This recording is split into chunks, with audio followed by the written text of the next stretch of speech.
going on, everybody? Hello. Welcome. It is Sunday morning here in the US where I live and where Darkestnyte lives. And speaking of which, welcome to Darkestnyte. It's good to have you back on the channel, man. How are you? Feels like forever since I've been around. Why does it feel like that? I mean, you and I chat all the time, but when was the last time you were on? Man, it must have been a week or two before Thanksgiving. Okay, yeah, you know what? You're right. So last week or 2 weeks ago was Thanksgiving. Yep. Last week, you were busy last week, so Yep. My mom was in town. My son was in town. Yeah. I said, you know what? Let me just focus on. Oh yeah, no, for sure. The So I guess it has been 3 weeks, almost like a month. Yeah. A lot has happened. A lot has happened, and I'm sure the folks here definitely missed you. Harris says it's because you've been cheating on me guesting with other content creators. I don't Damn. No, I put words in Harris's mouth. No, I've been wanting Darkestnyte to create his own channel, but getting out there and talking with other folks has been good. I mean, I think you and Walking Keys are on the same page for a lot of things. Yeah. And definitely connect. So I'm glad to see that. That was all Splinterfest, right? All from Splinterfest. Pretty much. All right, let's say hello to folks, and then we can dive right in. So Andrew Johnson's in the house, gathering the magic. Hello. Splinterforge announced an airdrop for Forge tokens starting tomorrow. Cool. Okay. So if you want to grab some, it is a great game. I love it. Yeah. I mean, okay. I don't play as much as I play Splinterlands, right? But it's a great diversion. And okay, hold on. All right, sorry. Let's get into it in a second. We're gonna dive deeper into it. So, Luthien, hello, good morning. Harris, good morning. Chief Burning Elk, Javi Santos, hello. Yeah, he's been busy with Walking Keys. Walking Keys is the man, though. If Darkestnyte was gonna cheat on me with anybody, I'd want it to be Walking Keys. Nice. And Wild Hog, hello, man. How are you? All right. So, quick announcement. I hope everybody got their packs. Anybody who bought with the group sale, as we get more things, and I think they even might have sent out the airdrop now, and then obviously the promo cards. I'll make sure to work on those for all of us. But let's get back to Splinterforge. I'm curious now because I played it once, and let me preface this and say that I love what the Splinterforge team is trying to do. I love the idea of giving Splinterlands assets more value and utility, and creating things adjacent to the the game itself. And even more so, I love the fact that they went and they just built the game. They didn't release a token and then use that to fund or finance the game. They just went out and built it, and now they're selling their crates and they're doing airdrops with their token. I think that's awesome. I love the way that they approached it.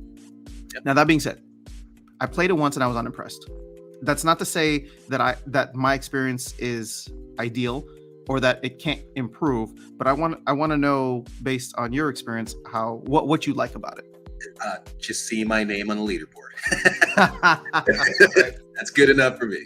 Whatever I have to do to get your name on the leaderboard. Name on the leaderboard. Now, I was there for a while, but I got distracted by a bunch of other stuff. So I'm gonna put some time in, probably today. And, okay. I mean, you pick a team. Do you want to play and show me? Yeah.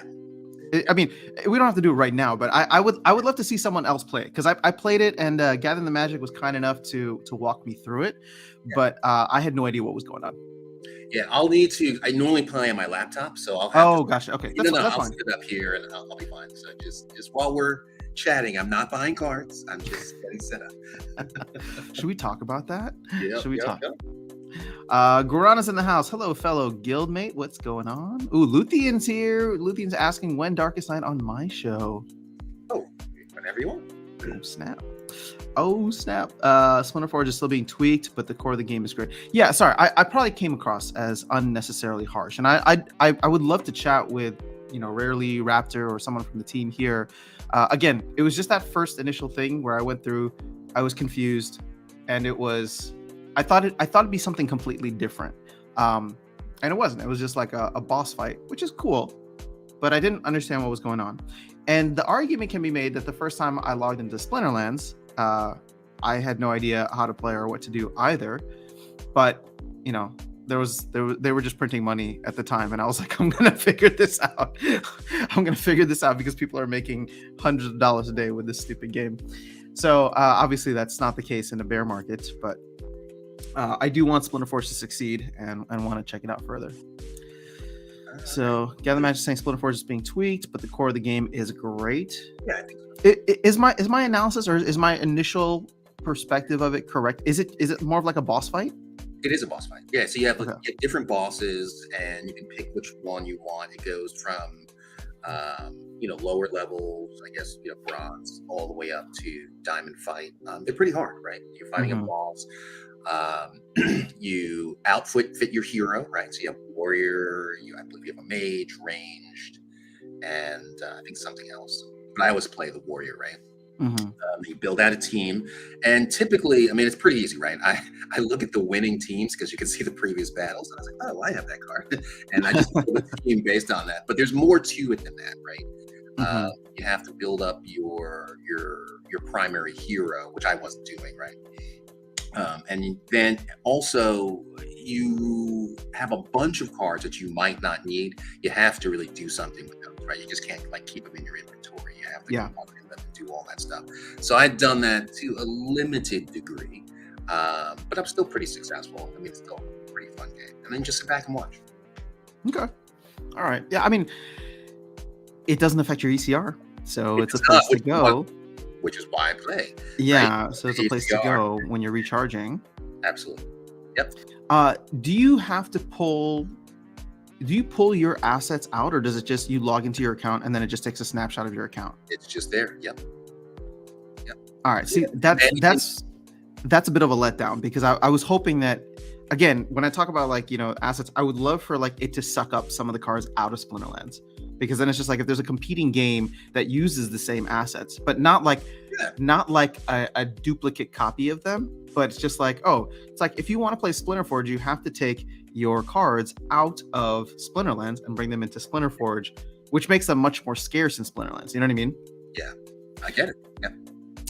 But interesting. Okay, well, this is just the start for them. So, and hopefully this is the first of many different games that are built in parallel. They must be making a modification now because I don't have the ability to battle. So, but if it comes back during the stream, all right, that's fine. We can get back to it. Justin's here. What's going on, Justin? We were talking about you recently. We miss you in the guild. Hope you're doing well, man. He's asking, what do we think about the new water summoner? And do you want to just jump into some battles? Because that's what you wanted to do as soon as we popped in. We'll answer his question when he comes back to the guild. We got you, man. We got you. Have you tried Possibilis though?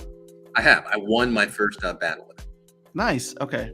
My cards were rented out until this morning, so I just got them back. If you guys saw, the RNG gods did bless me this time, so I got that gold foil, which I immediately sold and was able to max out my Possibilis, which makes me happy. Yeah, that's super cool. Yeah, let's play a couple games, man. Cool. All right, you'll share your screen or mine? We can share mine. Mine is already here and ready to go. Excellent. All right, shoot me a challenge, and let me just catch up on the chat here before we dive into it. They should give access to own cards, even if it's rented out. I tried it. Oh, interesting. But they don't give access. They will have rule sets for the boss, so it adds some variety. Nice. Okay. If you don't care about Forge, you can use the Forge you get for playing the game and convert it to ECSPS. I don't know the tokenomics yet for Forgium, so I'll need to understand it. Battle Beast, good morning. Love seeing the remaining chaos packs tick down. Hate seeing my name fall lower in the rich list. Wait, in the rich list for chaos packs? You got your YGG packs? Awesome. All right, let's do this, Darkestnyte. All right. Are we agreeing to only play Possibilis? Yes. Okay. If we can, right? So yeah. Oh, I haven't rented all the cards I need, but and only chaos. Also, only modern as well. Let's do that. Of course not. Look at see how ridiculous that is. I'm gonna surrender. Send me another one. Okay. Too late. I mean, it's exactly what we didn't want. No. Okay. So history will look on this and not. Yeah. History will look on it and not remember the context. They will just see that Darkestnyte, that I fled from Darkestnyte. Yes. Okay. Let's see if I can rent another card real quick. Come on. Oh, it's no longer available. card are you looking for? Huh? What card are we trying to rent? Don't worry about it. Dude, I was going to send it over. Oh, no. I appreciate a Bakjira. Oh. So, no. So for folks who are actually, I don't even know if I've even said this yet, but the experiment that I'm trying this season, and I haven't. Oh my gosh! All right, do you want to just do this one for fun? Yeah, just play. Yeah. Okay. What I've been doing this season is because I'm able to get into Diamond much earlier, right? I have a mainly gold deck, but since I'm able to get into Diamond much earlier, I have started renting cards and then renting my cards out to try to offset some of the cost.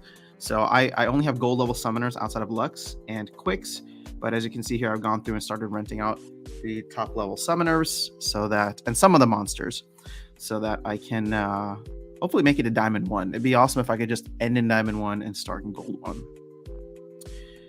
I don't know what I want to do. Actually. I miss this music, man. Yeah, it's been a minute, right? Yeah.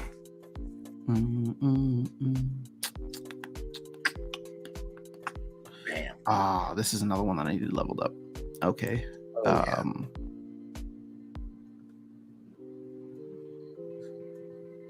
Oh, yeah. There's still some cards I need to rent, but we'll get there. I'll send you a Bakjira. No, I already rented it. Okay. Don't send it. Yeah. But like some of the new like rewards cards, for example, I rent out as well. Yeah.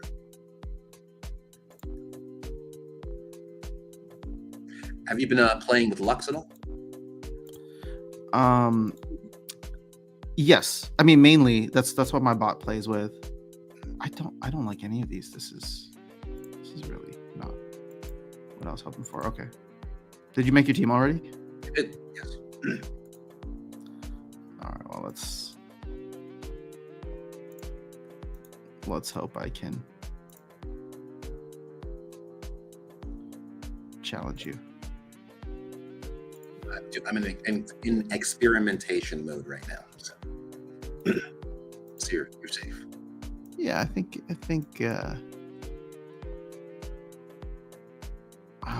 This guy doesn't have what I need just yet. Whatever. Let's just give this a try and see what happens. Oh, interesting. I haven't seen one of these in a while. Yeah, but what's gonna hurt is our boy. You're gonna have some speed on me. Oh, interesting use of the Almo. Yeah. Well, we'll see. I thought you might throw in something for support, either ranged. So we'll see. My strategy may not work. All right, go for it. You thought I would throw in who? I thought I'm getting a lot of really lucky misses here. Yeah, you did throw in a bunch of Adelaide, so maybe I can take her out. Oh no! Once Jared Scar gets going, I think you're done. Yep. This card I think is really underrated. Oh, it is. Yeah. Yeah, and the thing is, Jared always hits, right? So he just smacked down. Yeah. Yep. You know what's interesting? The ancient redwood, I view that as a direct, like super direct counter to the coral lurker. Oh yeah. All right, good game. No, it wasn't. You got cute. It looked good. It looked good initially. Yeah, I was in the experimentation. So good win. That's fine. Nice solid. Thanks. I gotta earn it. You know. Should we do another one? Try and get Pacibulus in the mix. We're definitely let's keep going until we get one. So. Okay. All right, we're gonna do one more and then we'll hop back into the comments, guys. So don't worry, we know you're there. But yeah, so I'm wondering if we'll see more True Strike as things come along. Oh wow! This is it. This is perfect. This is excellent. All right. Excelente. Let's do it. Do it. Oh, see, I usually run Max or not Max? Maybe do a rent to Max her. She's so expensive though. All right, we said only modern, correct? I mean, go for it. Whatever you want to do. I mean, I'm not gonna hold you anything. If you want to go only modern, go only modern. We'll see. Mm-hmm. Oh, you know what?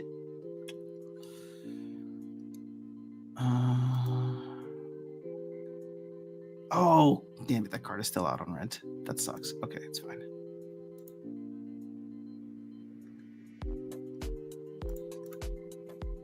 Let's go with you. So many options, man. Yeah. This is interesting.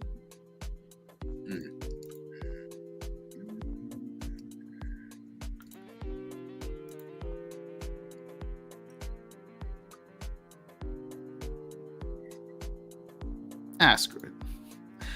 I don't think this is the best option, but whatever. We're wasting some mana here. Let's just see how it goes.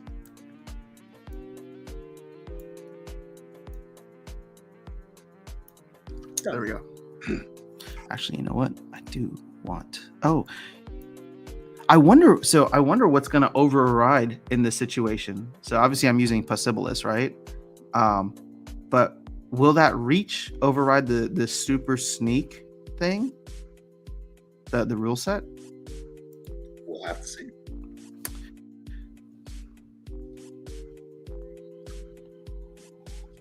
Okay, let's see what we got.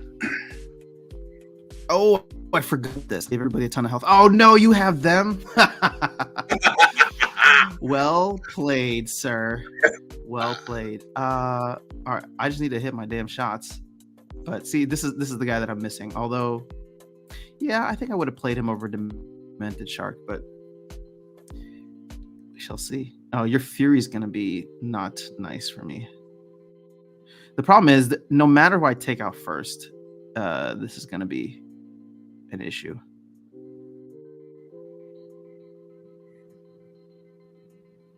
I mean, some nice misses though. I can't see it. It's kind of. Yeah, Runemancer Kai is. Oh, is it kind of buggy? It's just got those slots, right? Also, why? How many demoralizes do you have? Oh, you have 3 demoralizes. Oh, okay, yeah. Well, that should pretty much be game. Ooh, I like that trample though.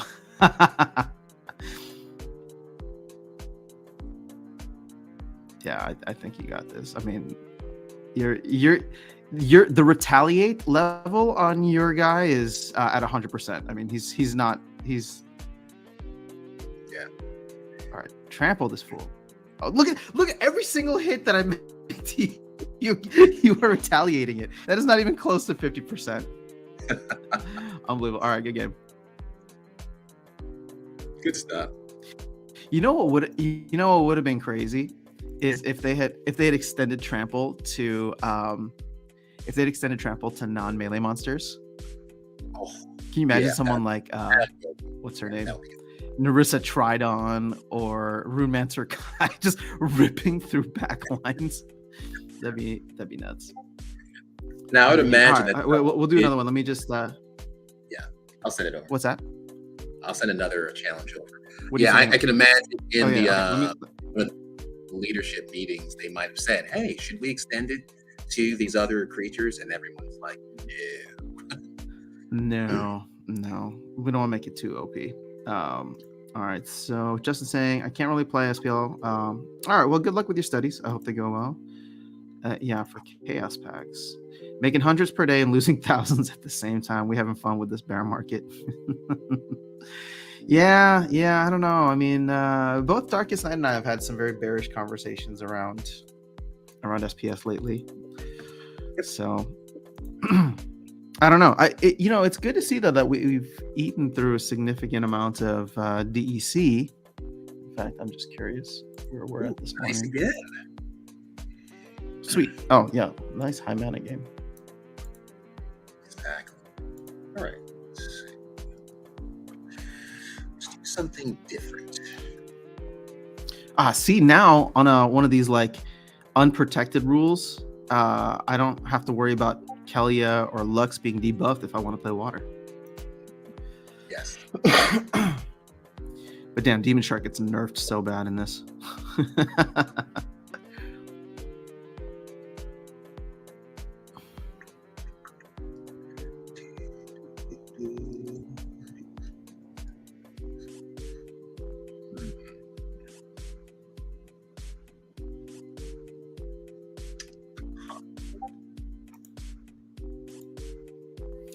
I feel as though...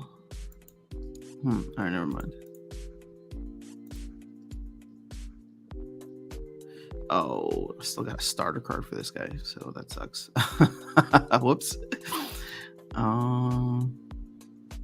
Luthien saying Reach does not override Sneak.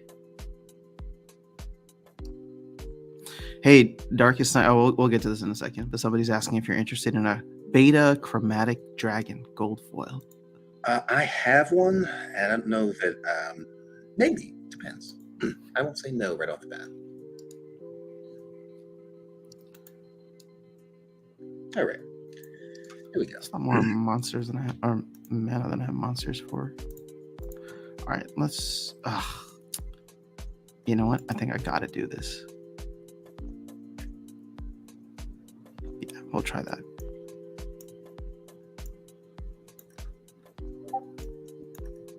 Cool.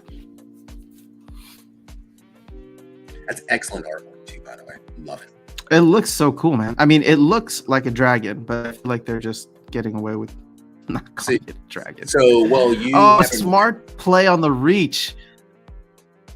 Is it? Yeah. What's that? I want to use Reach wherever I can, right? So yeah.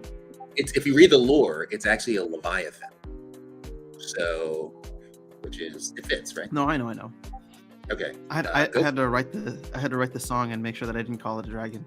Oh, that's right. I did hear this song. I'm like, Nate, it looks like a dragon. Does it roar? Does it breathe fire? All right. How would you analyze this game ahead of time? I think you're going to waste some hits on Bakjira a bunch, and while you do, I think my Deep Lurker is going to tear up the back line. Well, what I'm excited about is that I think I'm going to go before you because I have the speed here. My Deep Lurker should hopefully take out Helendale, which will like immediately, as long as he doesn't miss, which will give me a nice trample if he can hit that shot. But the fact that you shouldn't get a resurrect makes me happy. I don't know that I'll be able to eat through Bakjira, but we'll see. See what happens. And then Fury here is going to give Runemancer Kai some OP levels of power. But this is a great play right here. I think the Demon Shark behind Bakjira is going to be one that becomes way more common because he can just do so much damage from the Reach position. Yeah, and he has a little bit of protection, right? He doesn't normally have shield, right? So. Well, I mean, in a game like this, that was a great move because like he's immediately opened up the hits. All I can do is hope that the enrage that he gets does something valuable and gets rid of Bakjira. But I'm literally just counting on my Deep Lurker to mess up your back line while you're distracted with Wave Brood. But we'll see how it goes. All right, good luck.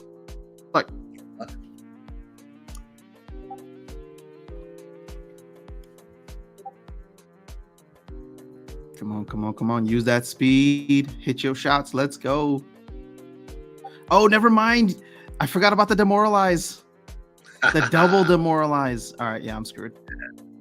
Oh, but we got the poison. That was huge. So I can get him next round, and if I can just survive long enough.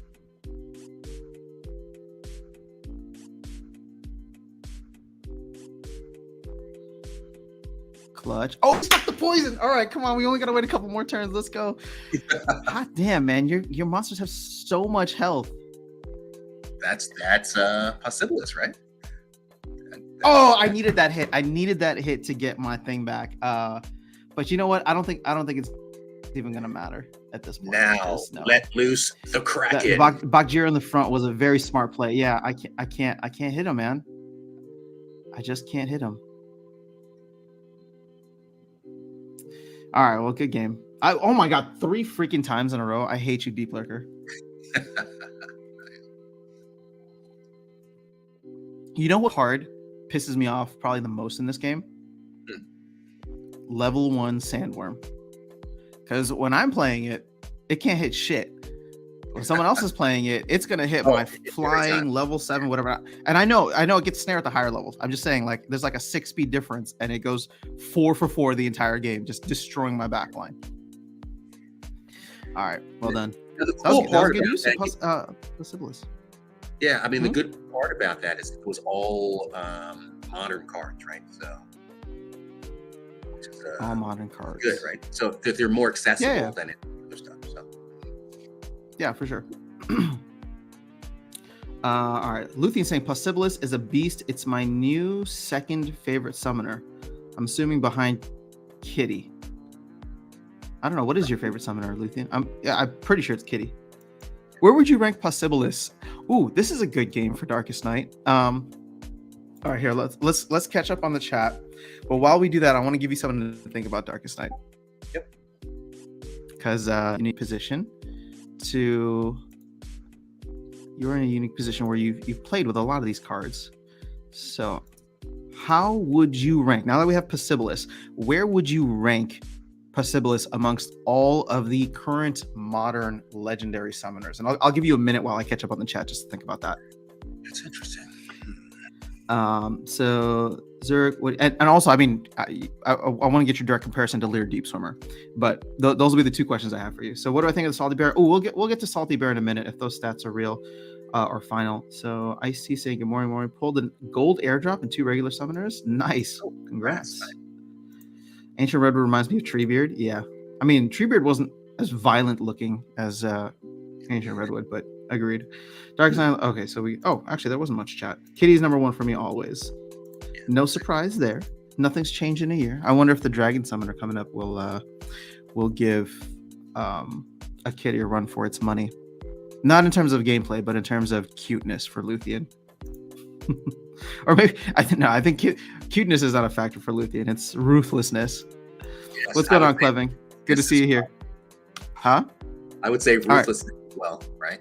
Yeah, Luthien the Destroyer. Okay, so how are you feeling? I'm sorry. Go. I'll answer your question first. No, go ahead. Say what you want to say. Well, there's a saying that if somebody shows up dead, Luthien did it. We've been playing Among Us, which would be great to probably stream at some point, right? Yeah. But Luthien is normally, it's probably the best option for guessing who's killed you in the night. So.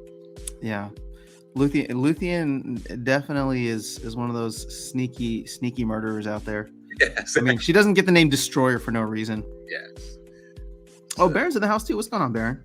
Yeah. Hey, she's always the imposter. Always the imposter. What summoner's the next airdrop? I don't know. There's a 1 in 3 chance of guessing right. But I think Dragon is last, right? That should be last. I think. Dragon is last. So what is there? Earth and Death. I feel like Earth would be next. For some reason, I thought Dragon was last. Death was second to last, which meant whatever's left. I guess Earth. Yeah, because I wasn't sure which would come first, Earth or Water. So I don't know. I'm giving you an uninformed take here. Just my guess.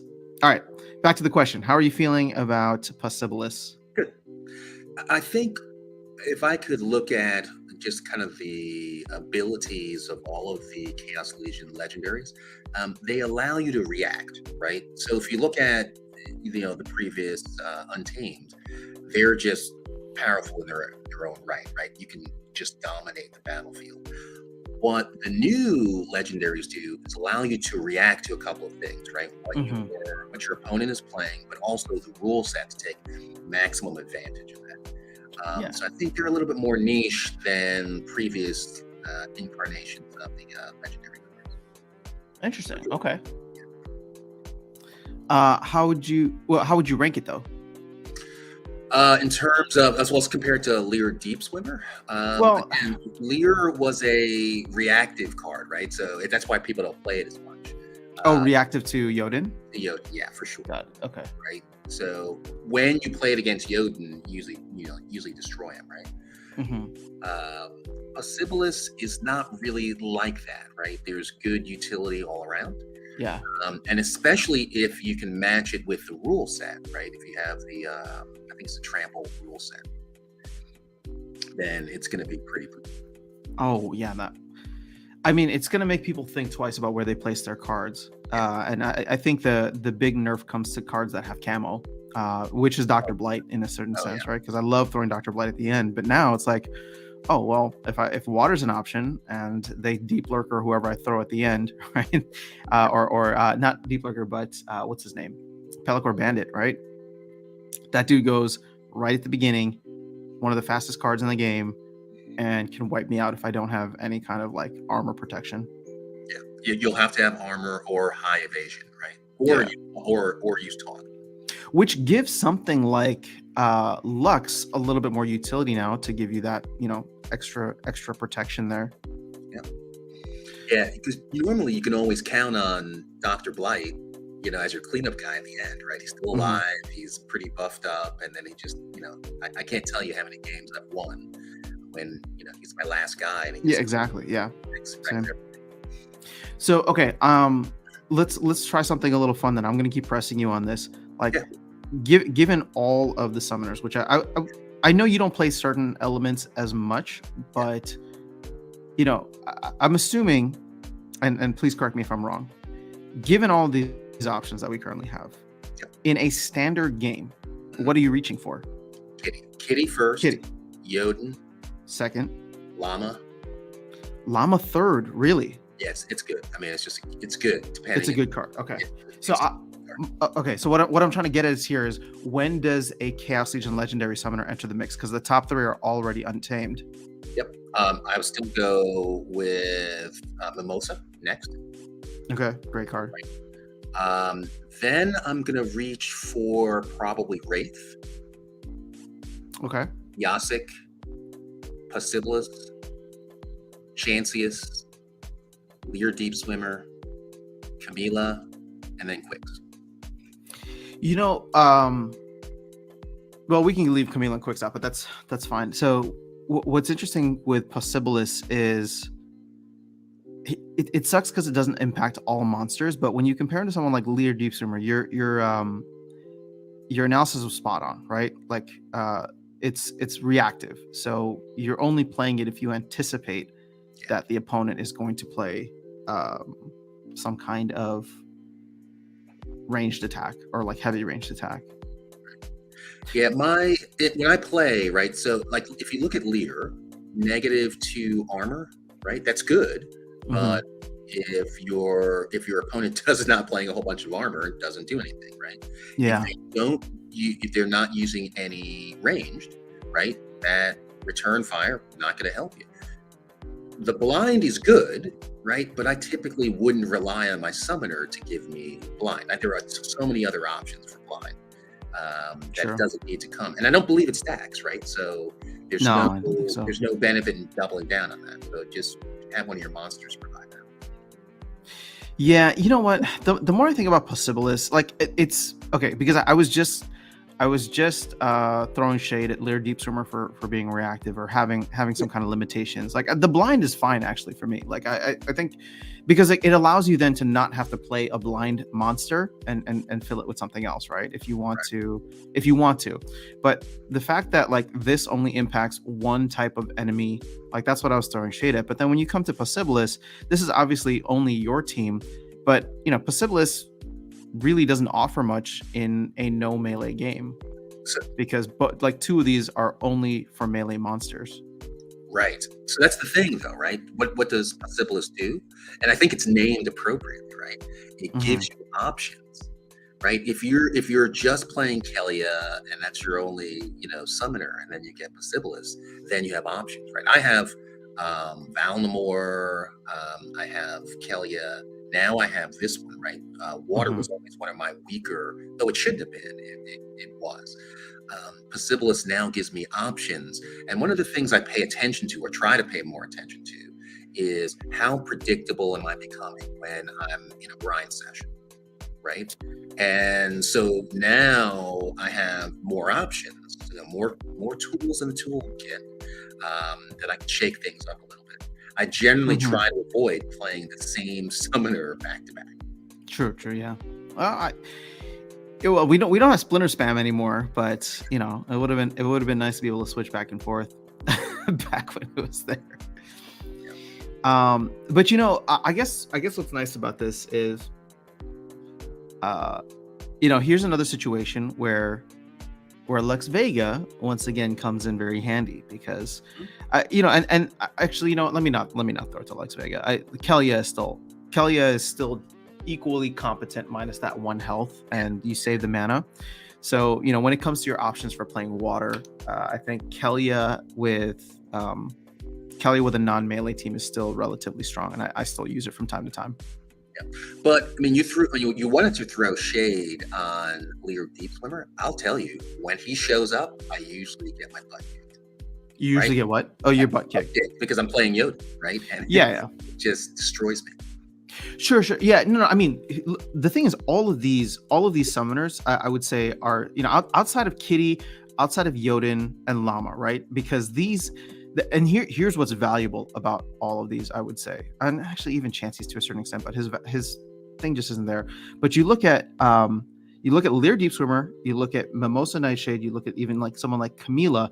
These are all, as you put it, reactive. When you're anticipating something that the opponent will play and you want to try and nerf it, right? Rather than just buffing your guys with insane abilities. True Strike here, Blast here, and +1, ranged. I mean, the thing is, +1 range. How many times have you used Yodin in a non-ranged game? A bunch of times, I'm sure, right? Because it's that isn't the value there. It's the blast going to all your monsters, and then obviously Llama with all the different self-heal monsters is kind of out of control.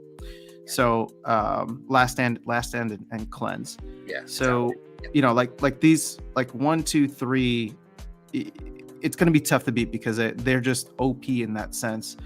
Again, and so I look at Possibilis, for example, and once again, this is very not situation specific, but it's definitely ability specific. So that does play into the situations, right?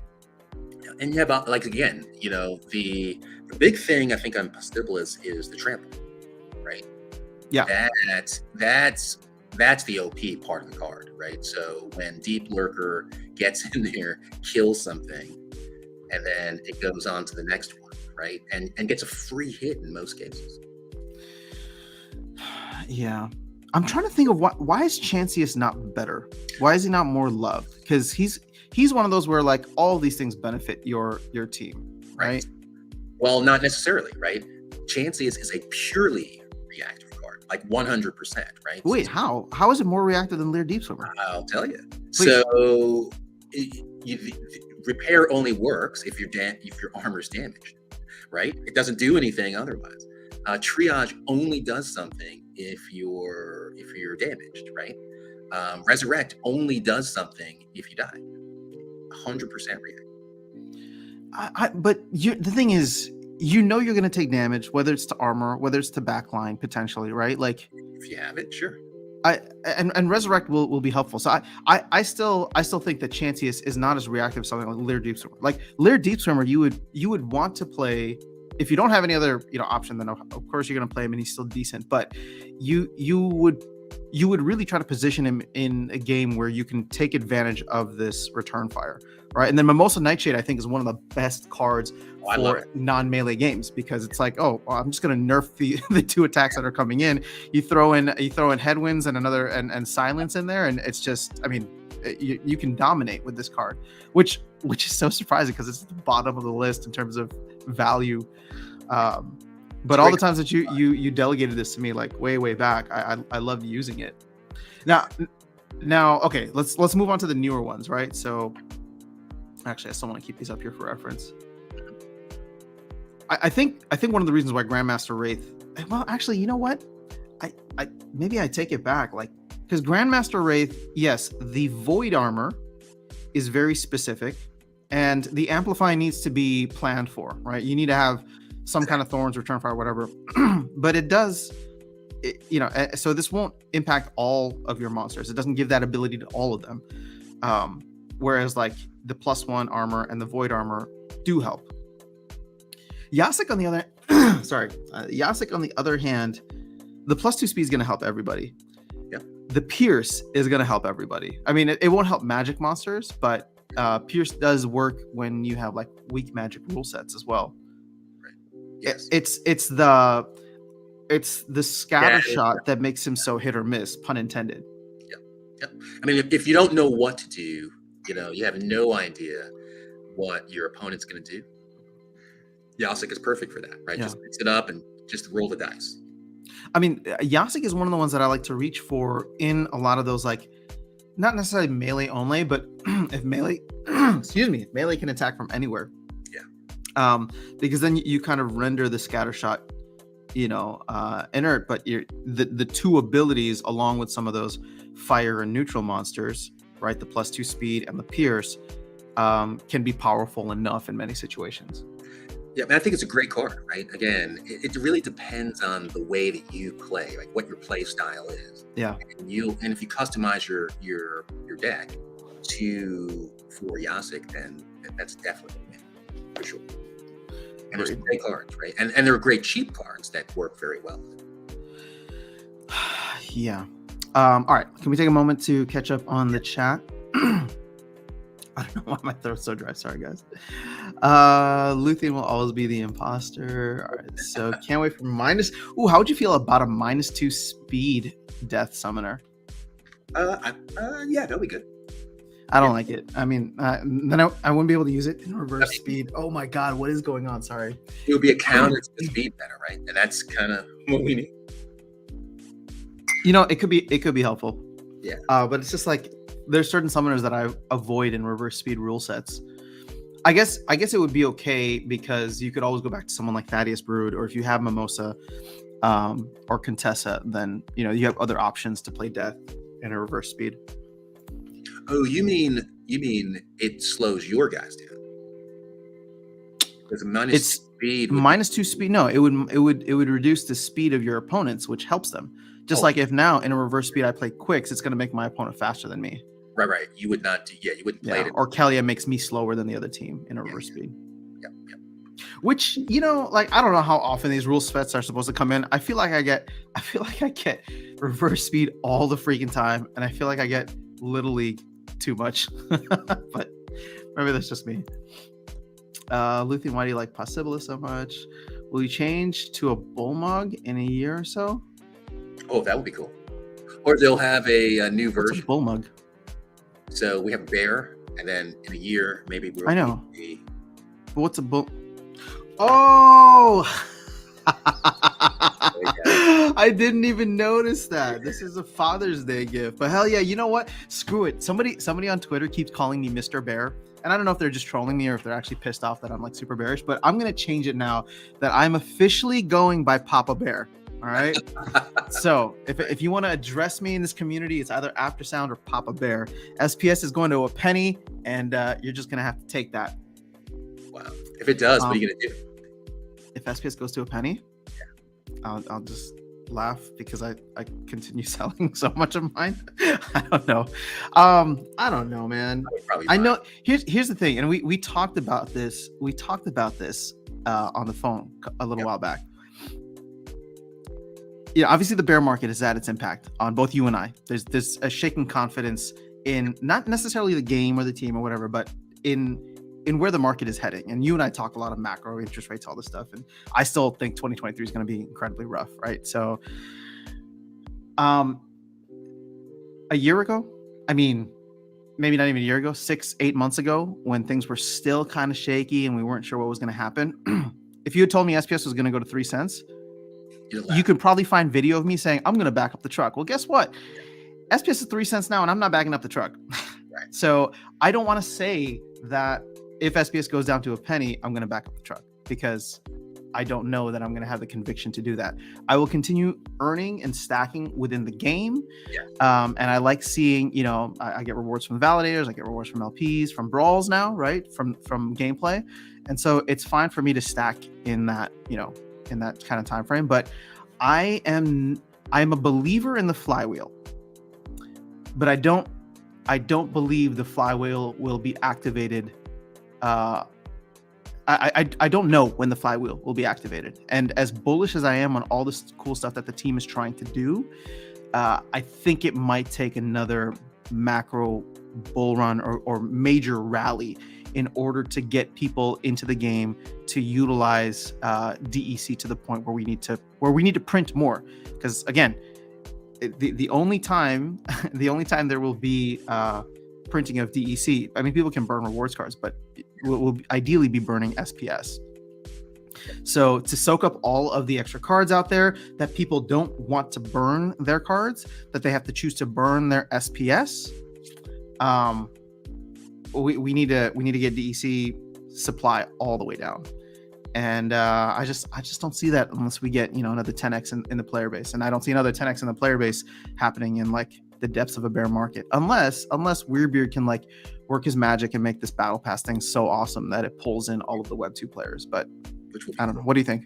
So my thoughts, I mean, you're right. We have been talking about this, just kind of looking at the year, right? And just kind of the ups and downs of it all.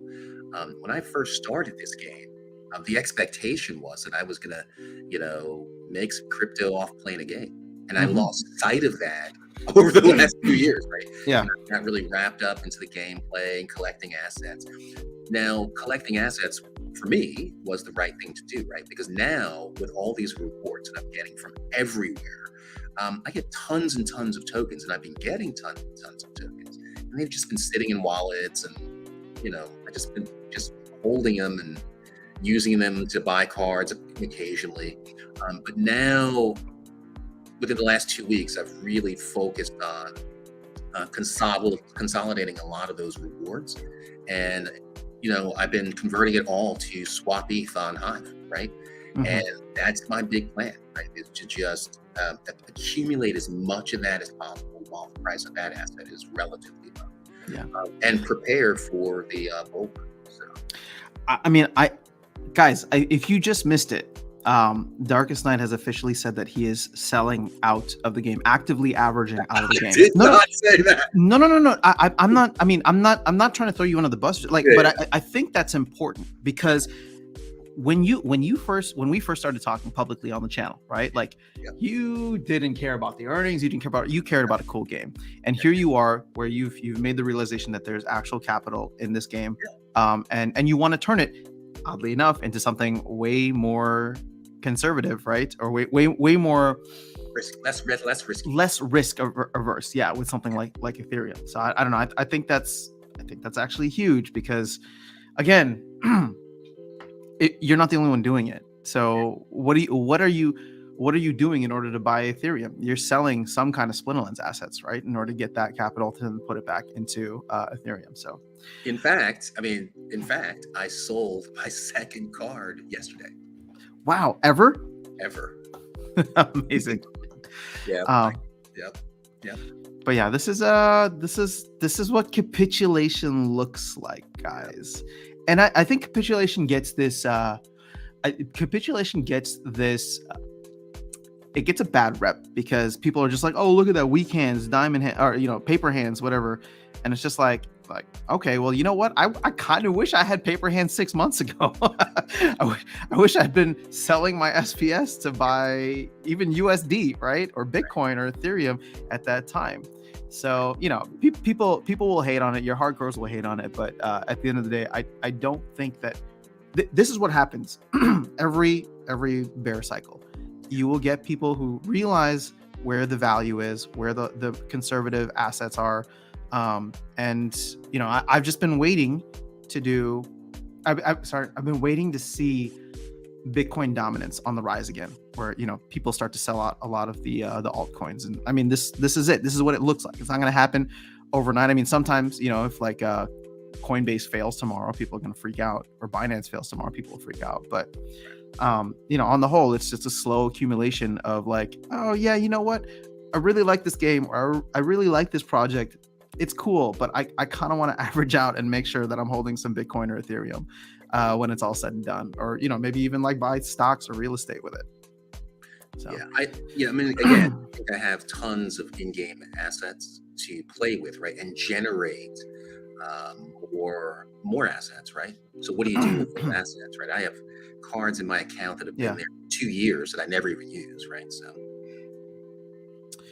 no, I agree. All right, let's catch up on some of the other chat here. There's interesting chatter down below. How do you feel about the new airdrop? Well, I think we just played with Paciblis. Not bad. Oh wait, no, you're not talking to me. You're talking to Luthien, so I'll let Luthien answer that.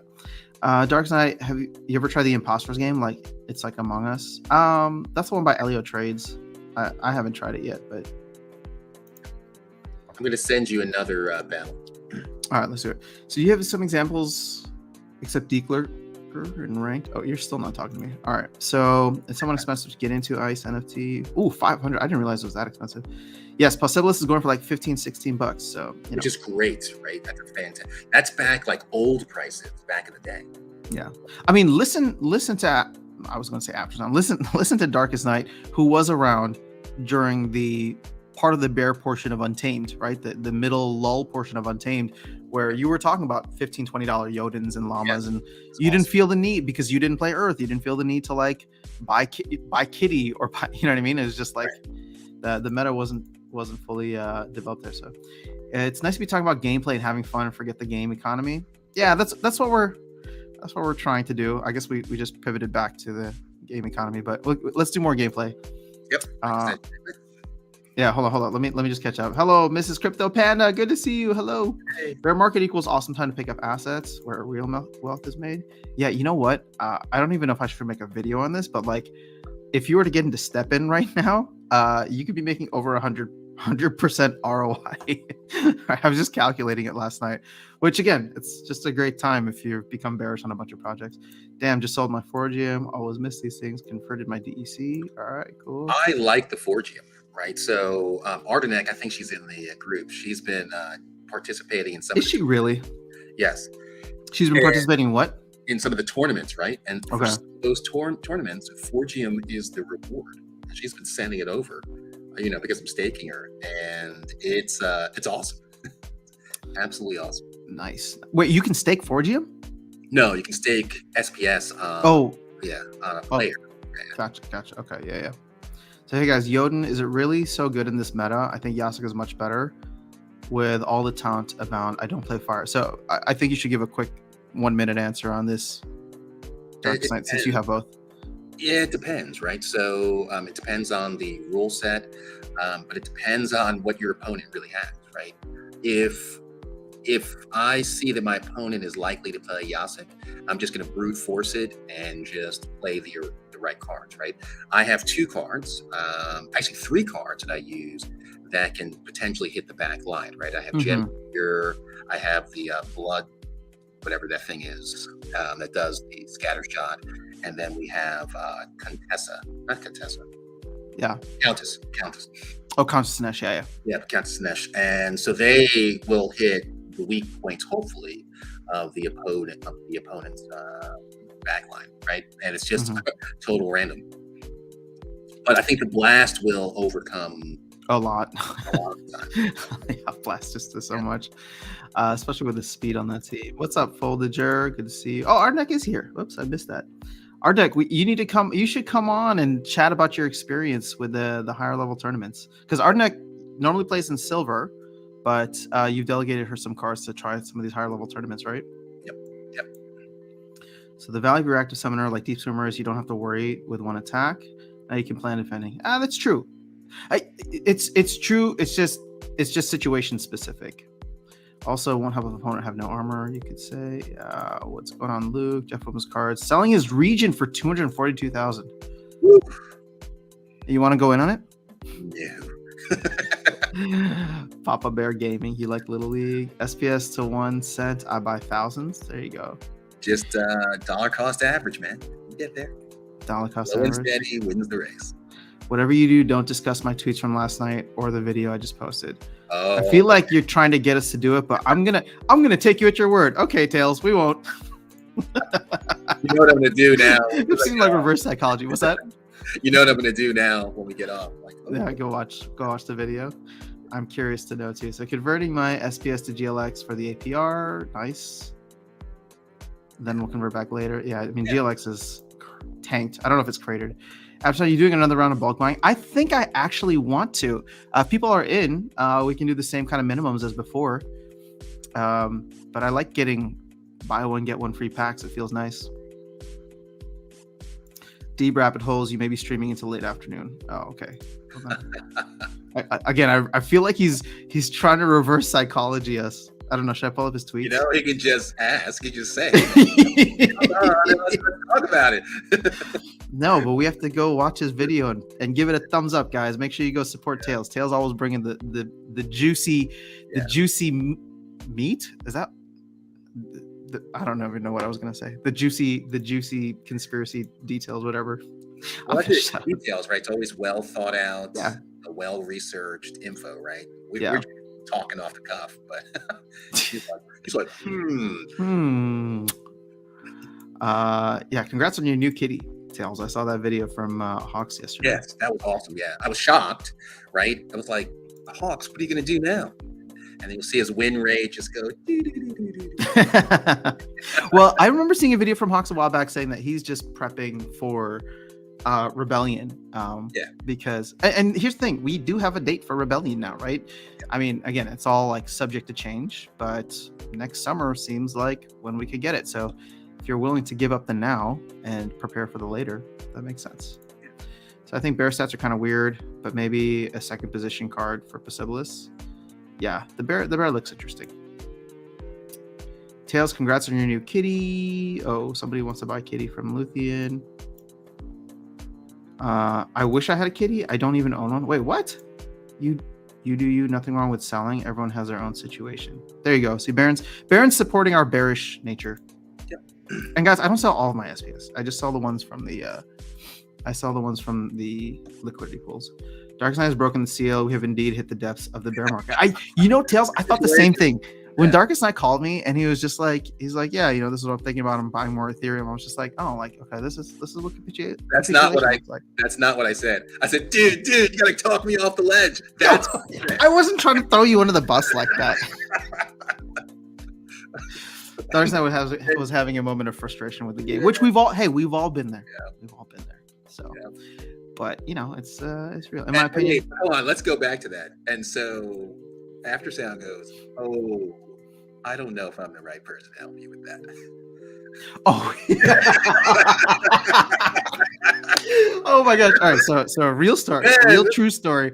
Yep. He calls me earlier this week, and he says, he's just like, all right, dude. I literally pick up the phone. I'm just like, hey, what's up, man? And he's like, I need you to talk me off a ledge. First thing he says to me. All right. And then he's just like, something like with the game, whatever. And he's like, I'm just realizing that if I had been buying Ethereum all this time, like just taking some of the game assets that I win, whatever, I'd have so much ETH. And he's like, I want to start doing that now. I think Ethereum definitely has like a solid future, and I want to start averaging out.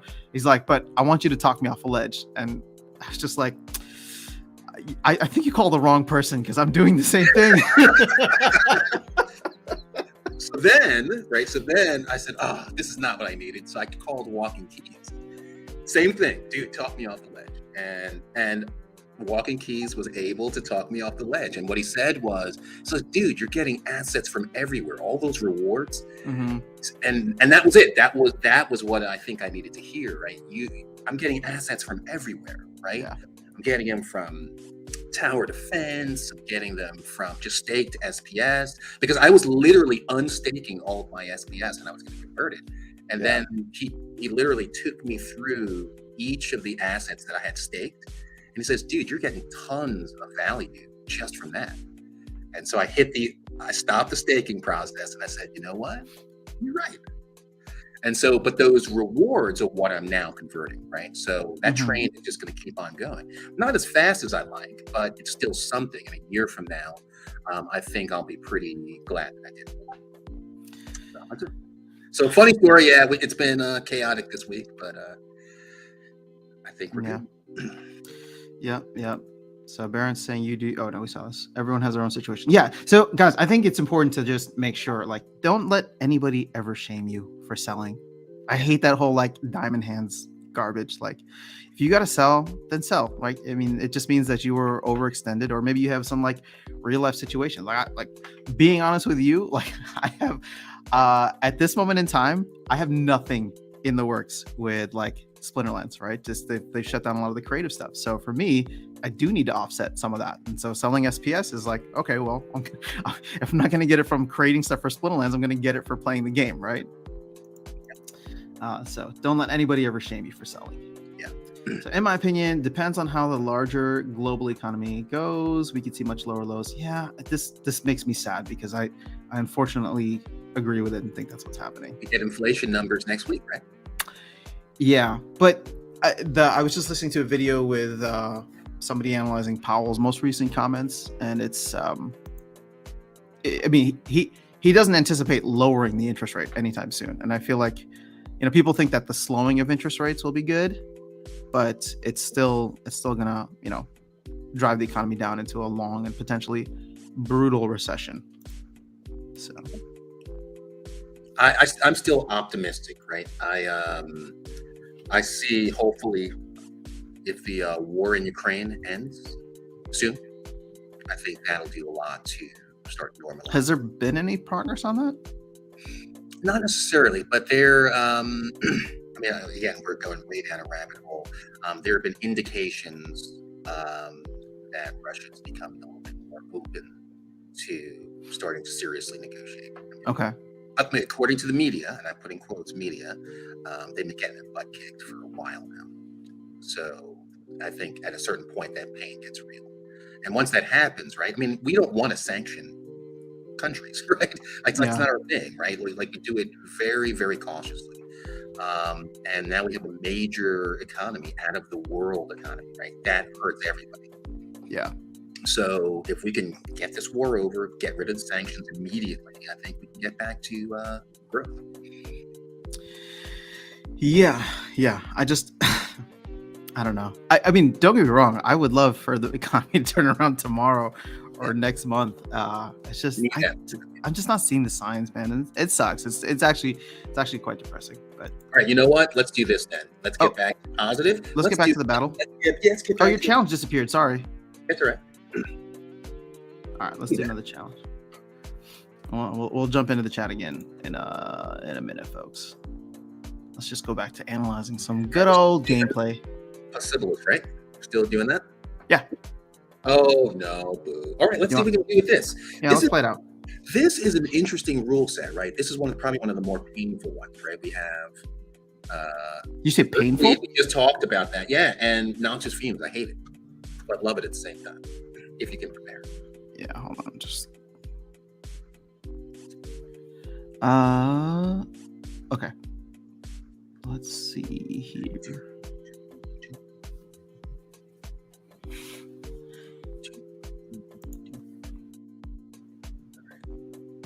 All right.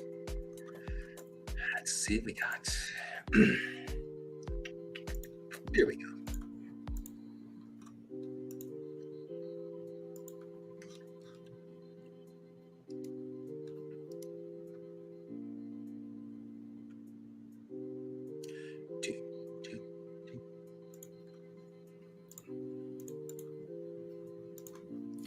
I don't know if this is what I should be doing, but let's give it a try. Probably not. Probably not. I don't know if I'd do that if I were you. Oh, man. All right, I'm taking a big chance on this one.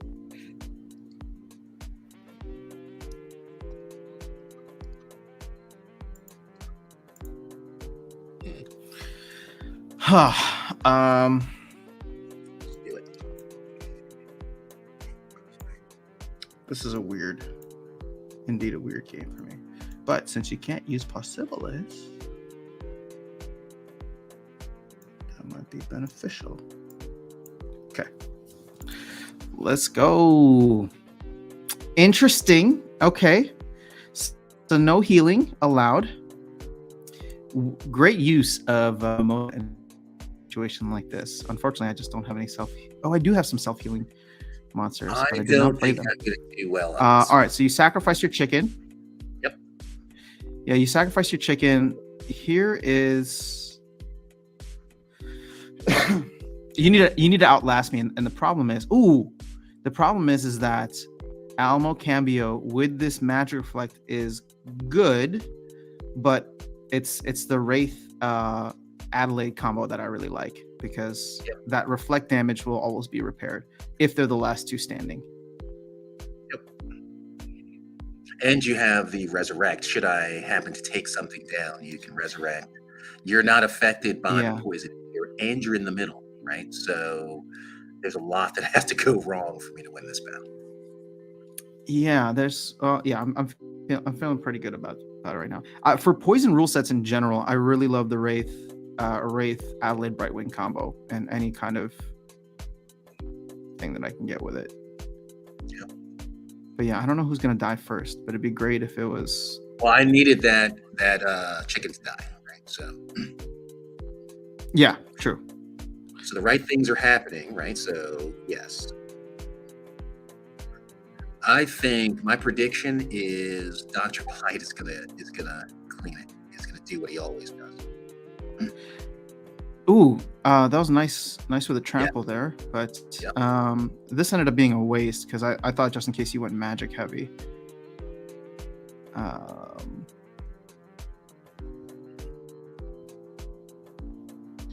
Ooh, okay. I just need to survive long enough until your Arachne Thug dies, and then I think I win. Which, your Arachne Thug's only got one more turn. Nice trample again.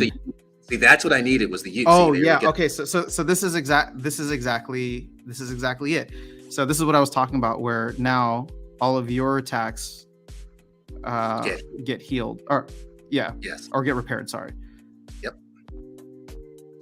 And then more importantly, so I'm going to take that, but it's like I'm going to be doing 1 damage to you and then repairing it every turn until you're gone. Because you have the shield, right? So yeah. Okay. Oh, so our analysis was somewhat spot on. Yeah. I expected it to play out with these two at the end. The only thing was if somehow there was like more damage done to some of the other monsters. Right. I would need Amplify, right? So Amplify would have done it, but there's no card that would have survived to this point. So excellent, dude. That was a good game. That actually did come down to the last part, but I'm trying to figure out if things had played out differently. It played out almost exact the way I figured it should have, right? So again, we got right to the end. I'm wondering if playing the chicken at the beginning hurt you. Maybe because it potentially took away an attack that could have killed my monsters earlier, which could have done maybe some more damage to someone like Adelaide. Yeah, but I mean, again, I don't know, because that was the first attack was to the chicken, right? So I don't think Arachne Thug You're right. Get an attack in, right? It never. You're right. Yeah, my guys were all 1 speed, or my 2 magic folks were 1 speed. Interesting. Okay, we'll do one more. And then that was a fun game. Yeah. Do people actually like this content? Playing the game? It feels so weird for me. I never play the game. I just get on here and I talk about the I get on here and I talk about the game. I never play it. I'll surrender this one. So we're trying to get Possibilis. Yeah. Do you guys want more gameplay stuff? Just asking openly. For the record, do people want more gameplay stuff? Because I don't feel like that's my forte. I was always leaving that to Dwayne and Bulldog because I feel like they understand the meta way better. But we're players, right? I mean, we're just we are players. The level we are, so we're emotional players, and I don't like losing on stream. To you, I don't. Do you want to do this? Yes. Okay. Actually, fine. You know what? Let's try. This is an interesting one. Hey, Possibilis has wings. You can fly. Yeah, but he's selfish with those wings. Actually, he's a Leviathan, so I think that he is swimming underwater, is what I think. Swimming underwater. Well, he fell from the sky, apparently. Well, he came through a portal. He came through a portal. Yeah, you're right. Yeah, and we Damn, don't know. I don't even have my Oceanus. Should have streamed a couple hours later.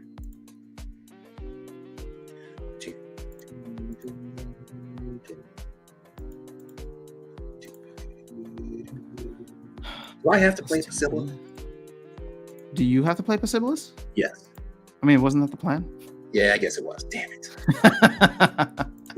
I'm curious now who you would have played instead. Fountain. But I can you know make what? it work. Go for it. Go for it. I mean, I'm playing Possibilis. I'm letting you know right now. No, I'm going to make this work. Watch this. I'm going to make this work. I don't like this team. I don't like this rule set. I'm only going to have 2 turns with this. I'm going to have, I don't know how many turns with that one. But you know what? Actually, that's enough. Oh, no, never mind. The +2 health. +2 health. Yes, which does help with this, with Earthquake. That's 1 free round. Who's the biggest, baddest in town? Shaft. Well played. I guess, you know what? I'm just going to go with... Screw it.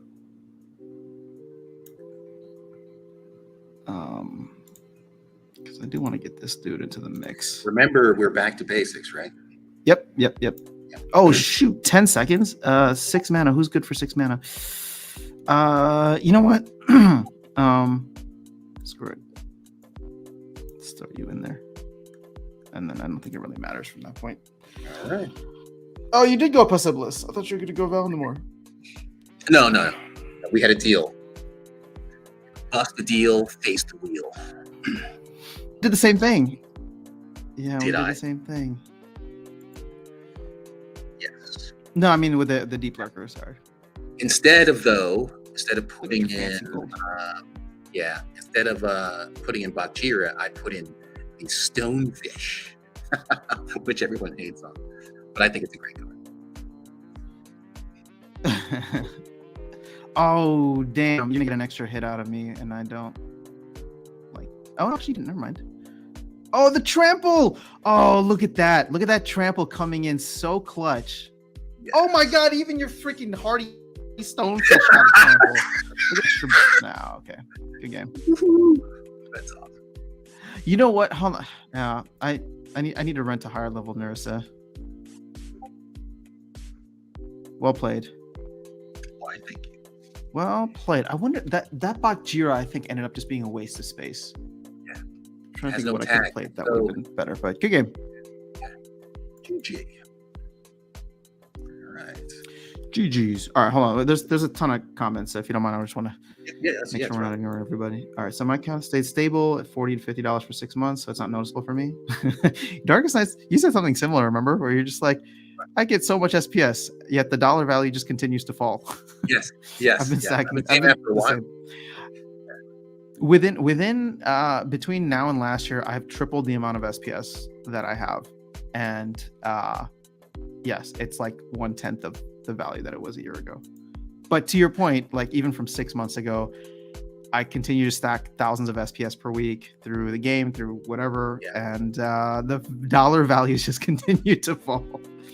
Go to watch your vid after the stream, Tails. I love the bear stats. Sorry, go ahead.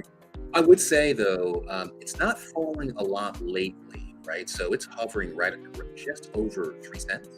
And I would have figured it would have dropped a lot more. And it's not. So I don't know if I'm optimistic. I think I'm still neutral, right? I'm just seeing what it does. But it's not a bad place to accumulate. It's just, I don't think it is. No, I mean, it's...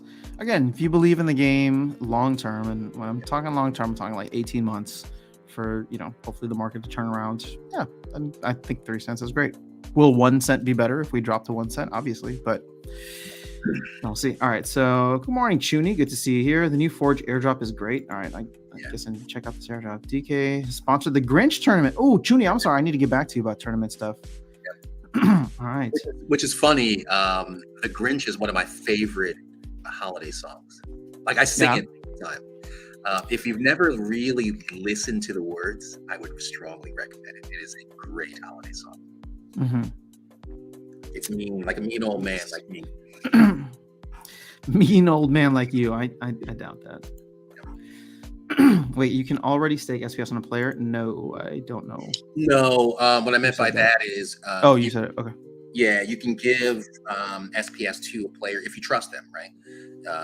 Then they stake it themselves, and then if they want to, they can send you some of the rewards. Yeah. Oh, so Ardenek is a guild mate of ours. So there's I don't know. Maybe she'll run away with your SPS, but hopefully, if she does, you'll just laugh when it drops to a penny. I would. I got you. Yeah, it wasn't worth anything anyway. Yeah, actually, Fancy was here. What's going on? Huh? It's funny that you bring that up, though, right? The cost to enter tournaments has stayed the same in terms of staked SPS. Mm-hmm. Now is the best time to buy SPS for tournaments, right? This is it. This is like absolutely the best time to buy it. Yeah. So can we? Okay. So I just want to take a moment here because we've been pretty bearish at this whole thing. So I want to give people a reason to be bullish for a second. I had a phone call with Weirdbeard on Friday. I immediately called Darkestnyte after. Now, if you saw Weirdbeard's live stream with the NFT gaming collectibles guys, Walking Keys and Gank, go check it out on their Thursday night stream. He called me, not about that, but about something related to that. And all I can say is I am super bullish on where tournaments are going to go because I think Weirdbeard is starting to get some footing. I can't say anything else beyond that. I'll wait for him to talk about it publicly, but he's been teasing stuff out here and there.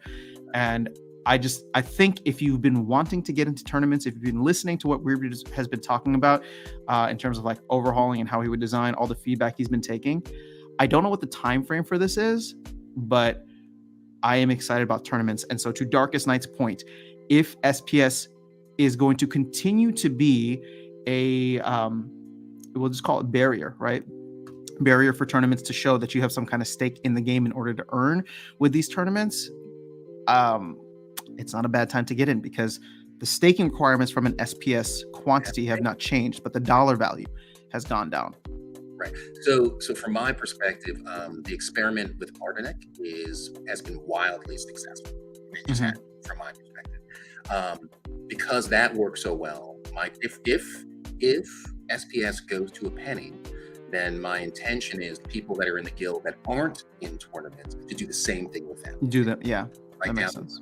Yeah. I mean, that's not a bad idea. Like, actually, if you are here, if you're here in the game and don't have enough SPS to get into the tournament that you would like to get into, can you let us know in the comments? Because I just want to do a little research. I'm not saying I'm going to send you SPS, but I'm not saying that it's out of the possibility for me to send you SPS either. I'm just curious to know what that barrier looks like for a lot of folks, based on where you play and where you're trying to get in. How much SPS do you need? What tournament is it for? If you're open to sharing that. Right. Juicy meat. Yeah, I mean, it sounds weird when I say it, but when I see it, it's delicious, right? I don't know. I have been since the beginning, sticking with it since the beta. It's been solid, nice. Tails is really teasing us here. You'll need your tinfoil hat to read the tweets properly, Darkest. I have a tinfoil hat, literally. I've been meaning to read that on or wear those on stream, right? Good morning, Dragon. I'm sorry. No, go ahead. Sorry. Every time I forget to put it by my computer, right? So I have to run into the other room and get it. Yeah. So Dragon, good to see you here. How's your wood? Oh, chopped. Oh, you're not talking to me. Okay. Horace, what will SPS be if BTC hits 4K or even 10K? I think a 10K BTC would probably be. We probably, I don't know, because SPS has been surprisingly resilient. I mean, it's weird for me to say that, but it's like at the 3-cent range, it's interesting to see how resilient it's been with like the whole FTX and all that. So I don't know, we're gonna see like massive drops, but a 10K BTC, I can see like a 50% retracement in SPS. So we get to like down to the 2-cent range. 4K BTC, I think the world is gonna be on fire at that point, and then nobody really cares what the price of SPS is. I would love to see 4,000. Yeah. I mean, things would need to be really bad for us to hit a 4,000 BTC. I don't think that changes anything in the fundamentals, right? But it's just like, I'm talking about like institutions going belly up. Right, because they've overinvested, right? And yeah. You know what we haven't even gotten into. If you want to do more game stuff, on the QA server, they released land. No. Yeah, you didn't see this? No. All right, go to the QA server. We'll do that. I mean, again, it's in preparation for Tuesday, but they're gonna, like, they showed the whole like plots. They'll show, like, you can redeem your claim. I think just being honest, I think you're gonna be as disappointed as you were expecting to be, but it's still cool to check out. So, well, whoa. Don't you just hate that now? The music is so loud. I know.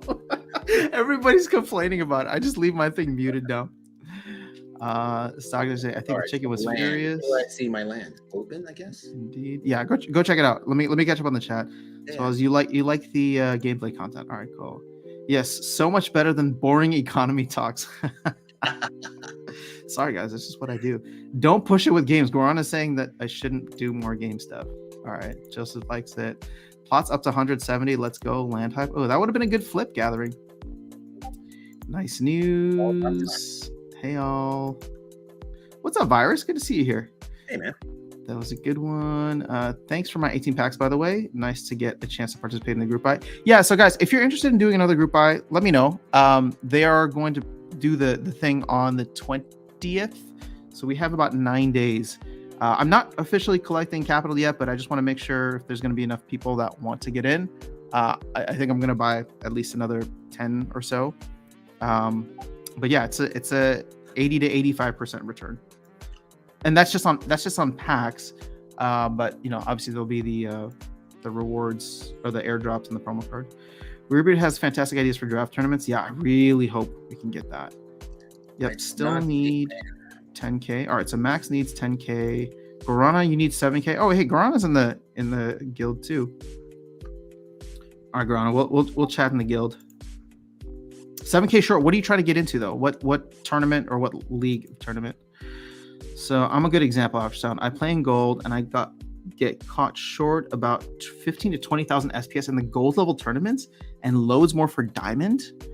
Holy crap. Wait, how much do you need to get into the gold tournaments? To get into gold, I think it's like 12,000. Maybe 14. Oh. Yeah, you're probably right. All right, so this is gold seminary, war seminary gold beginner. This requires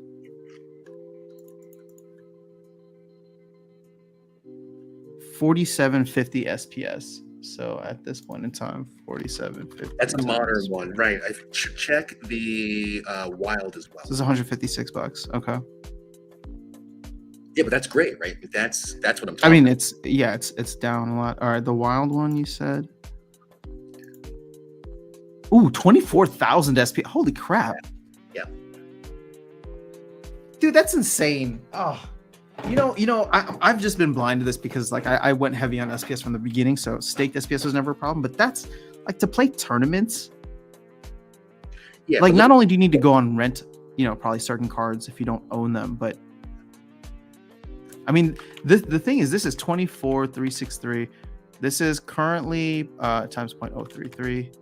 This is $800, right? In SPS that you need to have, and when SPS was 2.5x this, close to 9 cents for Rift Watchers, that's $2,000. Yep. So, but look at your rewards, though, right? Those rewards are outrageous, and even if you come in the top 64, you're going to make 10x your investment. Like that's a no-brainer. Even if you come in the top 128, you played for free. You're in a tournament for free. Yeah. No, you're right. You're right. And I mean, yes. It's just I agree with you. The barrier is just tough though, and you can clearly see that there's more players than this, so it's not technically free if you end up in the bottom 15. But I get it. Oh, that's rough. They should. Oh, here. You know what? Never mind. I'll wait for Weirbeard to talk about this because I don't want to steal his thunder. Hello from Thailand. Hello, Tangchu. Good to see you here. Richard wants to do a group buy. Okay, Crypto Beaver wants to do a group buy. I'm down for a Forge pack group buy. I don't think they're offering that, but that'd be cool.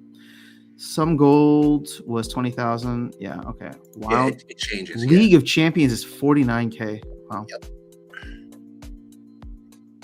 Man, if they were doing like SPS delegation stuff, I would have no problem delegating SPS out. But for this tournament, competition is quite tough, and only 120 people get prizes. Rooney Floor. Ooh, wow, Rooney Floor dropped. I wonder why. No utility yet. Yeah, but you also saw the pump a while back. I mean, it went up to like almost 0.3 ETH for the floor. When? So, just like a week or two ago. Yeah, so that's when they were talking about the component swap, right? No, I mean, just a week ago, there was nothing. And I was just surprised that it pumped. I wish they would also consider owned cards instead of staked SPS. It's hard to invest both SPS. Okay, so I have a question for you guys. So look at something like this Gold Wild, right? If they remove the staked SPS requirement, but charged a higher fee, like right now, I don't know what the fee is, 15 SPS. If they charge a higher fee payable in something like, vouchers or DEC to like burn some of that, would you pay a higher fee to get into the tournament? I would. I mean, 15 SPS is what, times 0.033? And we're talking about 50 cents to enter into the tournament. Would you pay 10x that? Would you pay like $5 to get into this tournament? If I could pay in vouchers, yes. And it was a 1-to-1, right? Because $1, so that'd be 5 vouchers. Yeah. Okay, interesting. Especially again, I was competitive. Yeah, well, and that's the thing. I think a lot of people look at this right now and they're like, oh, like you can go in and essentially like play for free. But how do most tournaments operate? Most tournaments operate with people entering in because they want to play for fun. Yep. And they want to see if they can place and see how they do, right? But it's almost like a sunk cost. You're not looking to like make it back. There's not an ROI the way that we I don't know if I would agree with that. Okay, please. Yeah, because if you look at some of these rewards, right? For reward, that's like, do the math. What is 1,220 SPS right now at today's price? It's $40. So you pay 50 cents and you have the potential to make $40. Yeah, I mean, that's outrageous, right? So I would say in those top slots, the competition is fierce. And typically, I mean, if you go to some of the in-progress ones now, right, you see pretty much the same people, winning those prizes. So I would say, yeah, matter of fact, you can look at this one right here, right? So event completed, Grand High Witch and Psy Guy. Those are people you see all the time.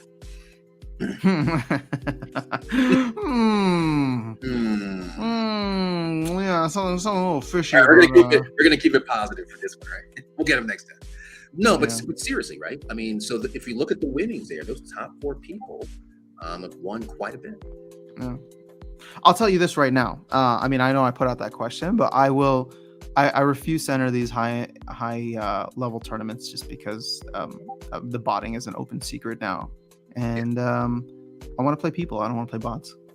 If I want to play bots, I'll just go play chess on easy, so I feel good about myself. But the reality is, I mean, that's great. That's a great sentiment, right? But there's real money that is up for grabs, right? So yeah, there's real money that's just being given out. So yeah. So Michael would be interested in another 20 packs. Okay, yeah, we're gonna do this. Don't send it to me yet, guys. I'll make a video opening it up to everybody, but I did talk to Gene Pool and we're good to go pretty much. So ETH Whale dumped a dozen Rooney below cost. Wow. Exited his position. And flippers are doing flipping things and tanking the floor. Flipper's gonna flip. Flipper's gonna flip. Yeah, so much for the ETH Whales coming in and buying up Rooney. Yeah, but if there's good utility, right? This is a good time for us to grab them, right? What? Hey, our guild has guild capital, right? Yes. I mean, should the guild buy a Rooney?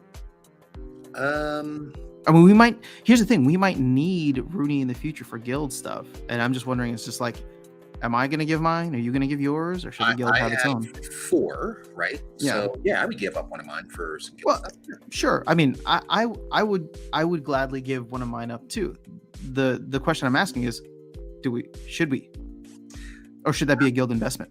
Maybe, but I would, again, some of them are watching now, right? So maybe, but I would say until we have confirmation of some sort of utility, not just a general confirmation, but specifics around what that's going to look like, then maybe to invest.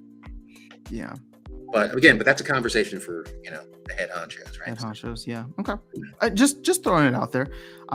Again, I'm seeing a capitulation style event where the floor is tanking, so maybe there's an opportunity there. So Essence Orb pack has dropped to $20 on Hive Engine. Is it worth the gamble?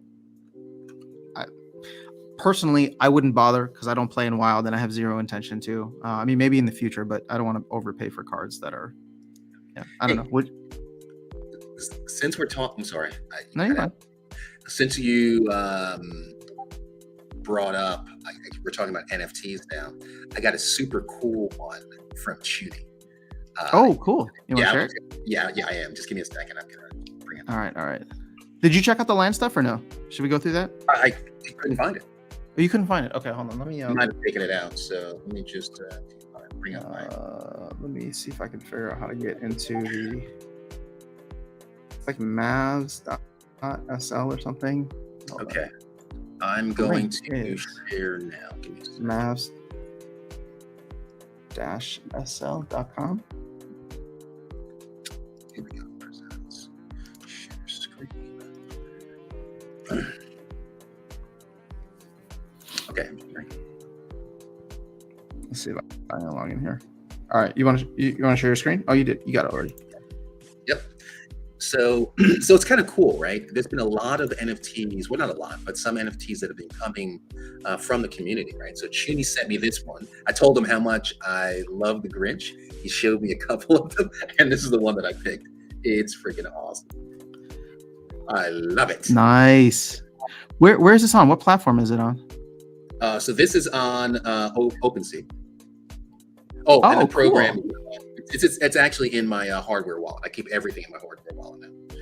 So. Okay. Oops. Sorry. And then. What is that? Oh. Then no, this is the audio one on that Walking Keys gave me. So I have my own small office for meta places. Nice. And of course, we all know what they are. So yep. But that's my new favorite. I need to get a hardware wallet. Dude, keep my stuff there. Yeah, I think they're going to give them to everybody for Christmas this year. Oh, speaking of which, Ledger came out with a new hardware wallet that looks awesome. The guy that created the iPod made it, and it has their digital ink. You can display NFTs right on the device. You can do labeling. It's touchscreen. It looks absolutely amazing. So you can pre-order it now. It won't ship until March, right in time for my birthday. But I think I'm gonna order one for sure. Cool. The thing is, I bought a Ledger in 2017, and then I never set it up, so I don't even know where it is now. Yeah, but it's probably better to just buy something that thing is 5 years old. How quickly does the tech advance? Probably better to just buy something new. So you probably have the X. You probably have the older one, right? I think the Legend NR. Yeah, that sounds good. Yeah. So, but I strong, especially after the FTX thing, right? You gotta have.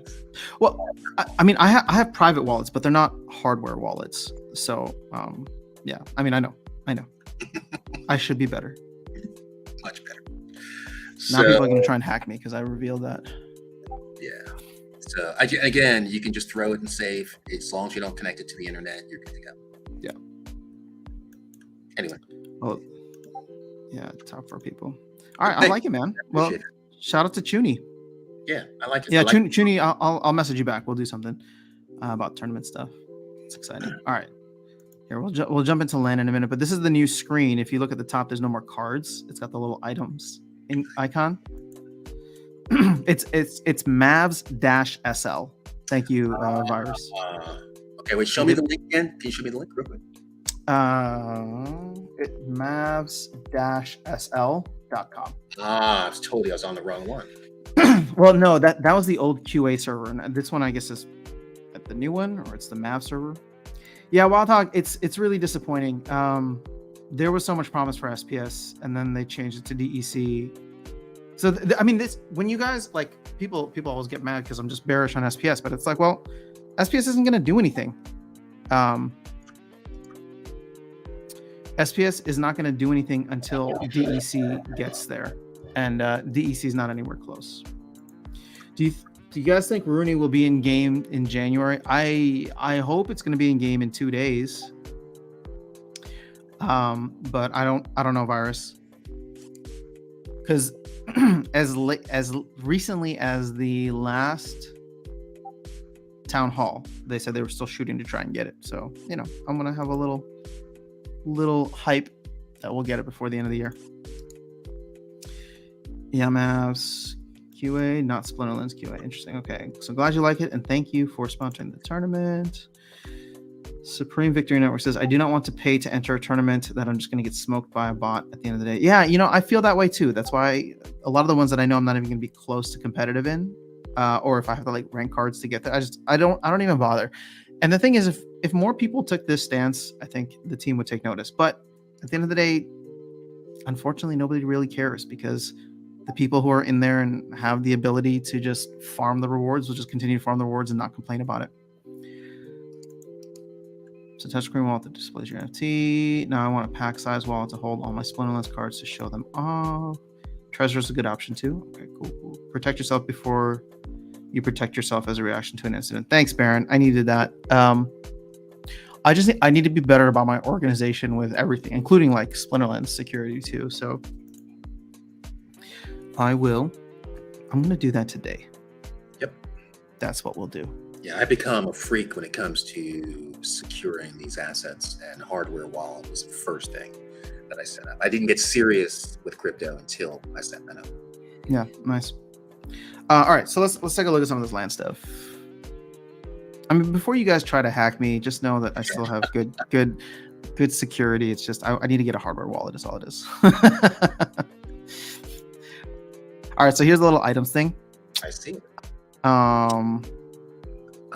They just gave me a bunch. So now you have cards, you have land.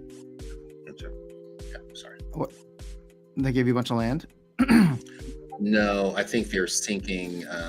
Mike, did your cards transfer over to the new server? Don't know.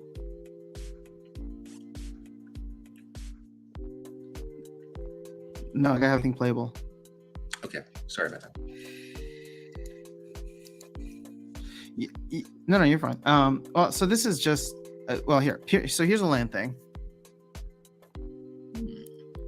You can see the whole map, which is actually kind of cool, and you can see where all like the little regions are. So each of these is its own specific region. Then you have your different territories. Now I claimed one of my. Let's claim another one. So I have a bunch of plot tokens. So let's go ahead and claim, I don't know, 3 more. So I'm gonna go hit redeem.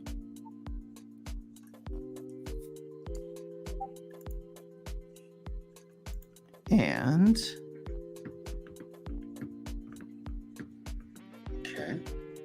All right, so deeds registered. So now I can go here, and if I look, I can see that my 3 plots, which are still unsurveyed at the time, they're in the Great Lowlands territory, in the Soren View region, and here is like their specific, like the specific plot and all that. Oh, so all I can do is transfer this to someone else, but that's not what I want to do. So let's actually take a look at this on the map. So Great Lowlands, and then region 116. So Great Lowlands, GLL, is this one right here, and then 116. So my 3 plots are going to be in this area.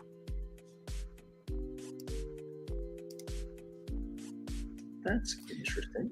And that's all I can do.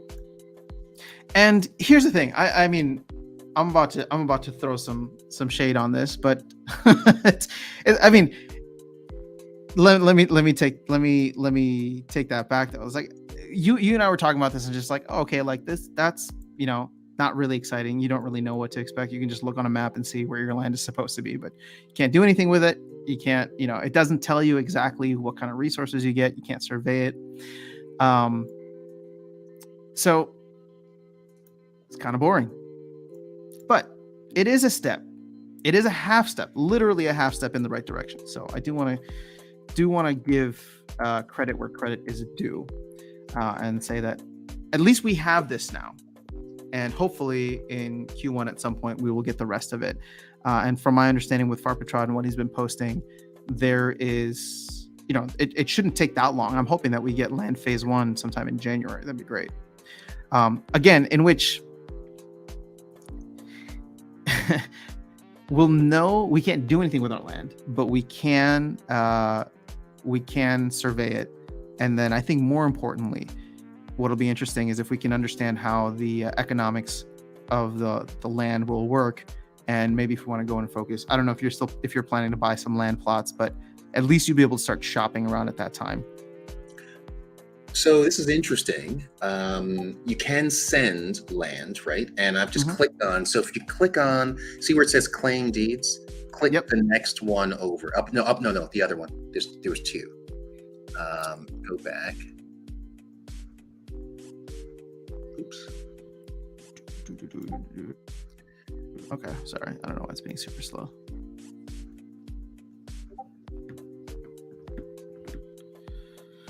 So claim deeds. What do you want to do? Yeah, so to the right. Yeah, to the right. To click over. Go over a little more. One more. Click that. Nope. Go back. No. The one in the middle. That one. Right there. Yeah. So that's interesting, right? Because, again, I'm assuming that once this gets surveyed, right, it's going to have a picture of your land. It might even have some of the music. It already shows you as the owner. I mean, I'm not terribly disappointed. It's what I expected, right? So, okay. I'm neutral towards it. I mean, I now know that I'm in the central, what is that? Talos Central Fire. That sounds kind of cool. Yeah. Are you neutral because it's just meeting your expectations, which have already been lowered? yeah, pretty much. Okay. But I can tell the work that's gone on. I wish I wish it were a little bit easier to use, right? The UI needs a lot of work. But I think it's a progression, right? Yeah. I mean, again, and this is why I'm trying to say, like, it's a step forward. It's a step that we didn't have a month ago. Yeah. So I'm happy about that. Obviously, it's still disappointing that they didn't hit their deadline of Q3 or Q4, and hopefully we'll get full land phase 1 early next year. Yep. But it shows that the work was put in, that they have gotten a good amount of it done. And shout out to the creative team, shout out to the dev team for making that happen, especially with all the craziness that happened in November. So I have a question for you then. So again, outside of that, so we have all the different regions of Pretoria. Where do you hope, just based on what you know now, right? Where do you hope you get a land? I mean, I want to be right here in Mordor. That's Central Fire, right? That's where I want to be too. That's absolutely where I want to be. It's Central Fire. You know what it is? They've talked about like travel and all this crap. Yeah. I don't know why I'm saying crap. They talked about travel and all that. So I feel like something more centrally located would make it easier. But let me be very clear, at least from my understanding. I mean, stuff like travel and like seeing your land or going into the metaverse for your land, I still think is like years away, multiple years away. Yeah. The fact that you called it Mordor, though, that tells you exactly where you hope you would go, right? That's exactly where what? That's what it felt like, right? When I looked at it, I said, "That's Mordor." That's literally what I thought. A half second before I said Mordor, I was about to say Voldemort. So you shouldn't really trust whatever I have to say. I was just wait, Voldemort is not a place; that's a person. So yes, Mordor. So I guess our saying is going to be: one does not simply walk into Central Fire. It doesn't have the same ring. Wow. But this needs to be named something. Well, no, you're right. Mordor is a territory. Mount Doom was the okay. Yeah, you're right. Yeah, Mount Doom is the actual landmark, right? But Mordor is the territory. I don't know. I mean, where would you want to go? You nailed it, right? Oh, same place. It's centrally located. It has some coastal areas, which is important, right? You can see some forest in there, but I mean, again, I guess the lore will be fleshed out, right, over time. Yeah. The Great Lowlands, right? You know that's where the apes come from, the lowland apes. Oh, is that really?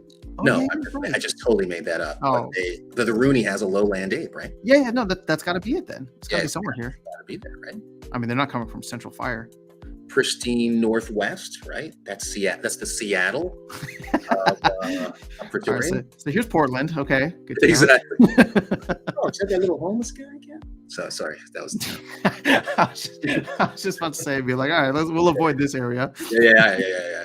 It was at one point. It was really nice, but you know. I visited Portland in 2017. It's so nice. And I did too. I don't know what I just hear things about it now that make it sound like I don't ever want to go there again. Well, it will eventually recover, I'm sure. So then what's the LOP? So Land of Prosperity. Land of Prosperity. This is like California. Texas of Pretoria. Oh yeah. That's the Texas of Pretoria. Are you sure? I feel like this is like the California Land of Prosperity. Is it really that still prosperous? I mean, you know what? Let's avoid this whole thing. Yeah. And then we can make it. Oh, you know what? I kind of want one. I still like California, but yeah. we'll make a. Oh, Holy Autotuna can make a song if we get a region or not a region, but a plot here with so much drama in the LOP. It's kind of hard being. Dude, that's it. That's it. That is it. You should have Autotuna do songs about each one of these lands. That would be awesome. Let's do a tour. Do a grand tour. Well, that means I need to have a land plot in all of these places. I only have 2 plots, so I need to pick and choose wisely. Right. See, so again, we always talk about missed opportunities. If there was more lore around each of these, we wouldn't be guessing right now, right? Yeah. We would know, oh yes, I got one in, Central Fire, and here's what I know about Central Fire, but we don't know anything about these. So Nate, get to work. Can we just name these our own thing? That would be super cool too. Okay. Well, so no, I mean like right now, like real time, right? We're just gonna base this on the U.S. All right. So you got a Pacific Northwest, which is literally PNW. Pacific. So you got Seattle and Portland here. I'm gonna call BRL like you're what do you call the area of like Wyoming and Montana? What would you call that? Wow, what would I call that? No man's land. Like there's nothing out there. Okay, Broken Lands, perfect. So it's Broken Lands. So there you go. That's about right. That's about right. I mean, I think we're cracking the code here on what Nate and team did. Okay, so we got Pacific Northwest. We got the Broken Lands to represent like Yellowstone, Badlands, Montana, Idaho, all that. You got LOP, Land of Pristine, right? Land of Prosperity, which is California. All right, it's just all of California. Then let's go all the way to the other side. So you got the wild Northeast, which is a little strange, but you're New York. I was thinking further up the coast, but it's Brooklyn. All right.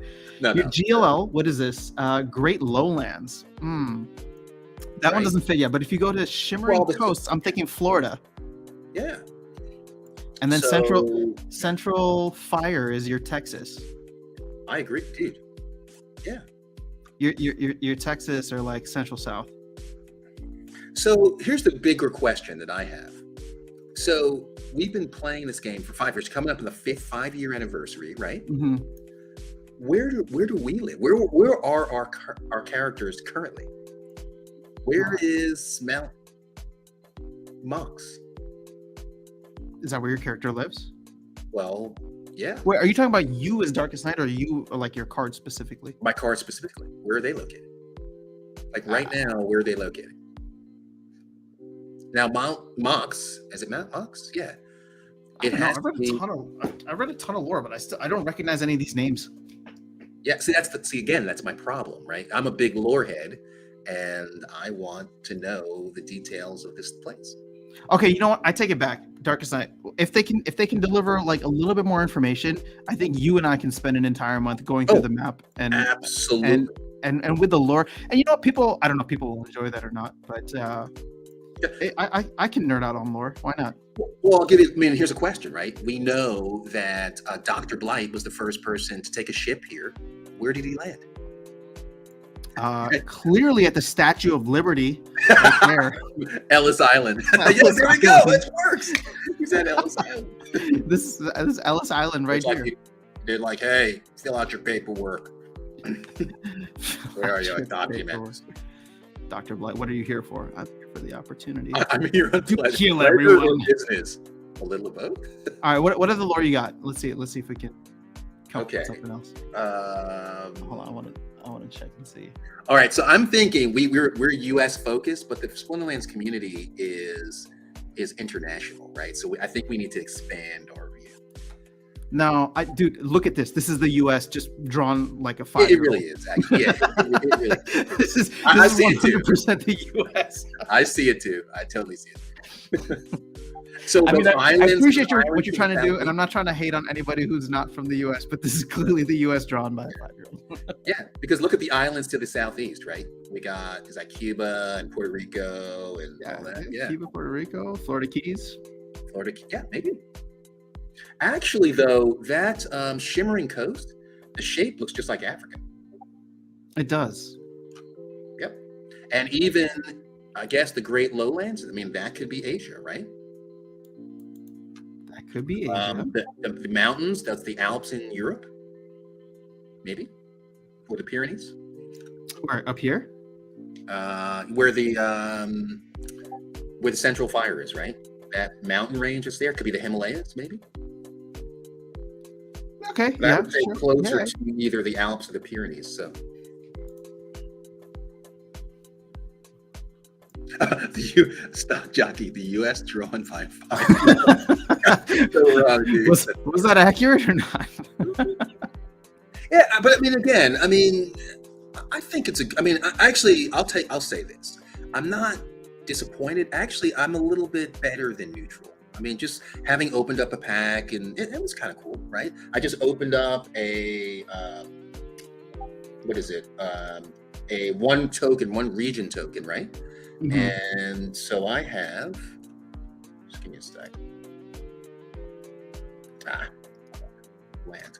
So I have, all of mine are in, my whole region is all located in Brettling, I guess, Great Lowlands. So there are names for each of those numbers, right?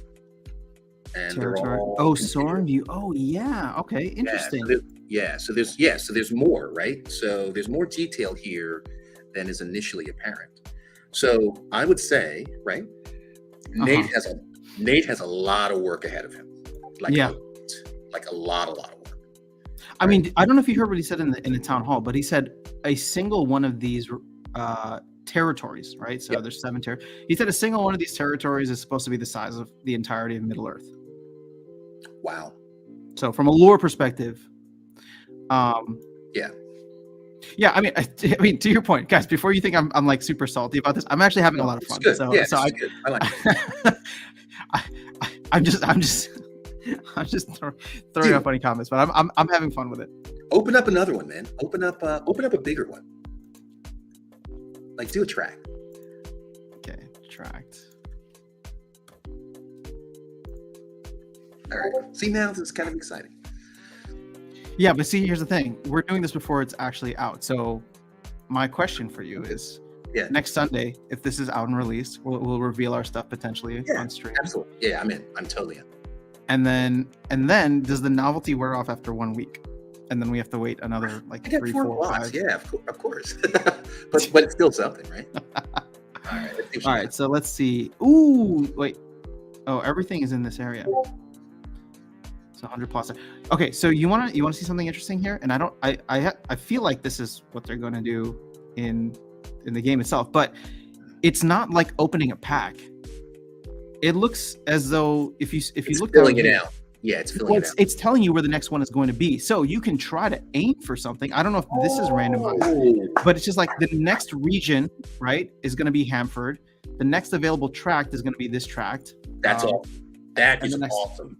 Next plot. So the idea is that you're never going to get it perfectly because somebody can always front run you, or multiple people can front run you. Just like with the Rooney, right? I was like trying to get a certain number, but everybody's kind of opening or minting theirs at the same time. Yeah, but here's the thing, right?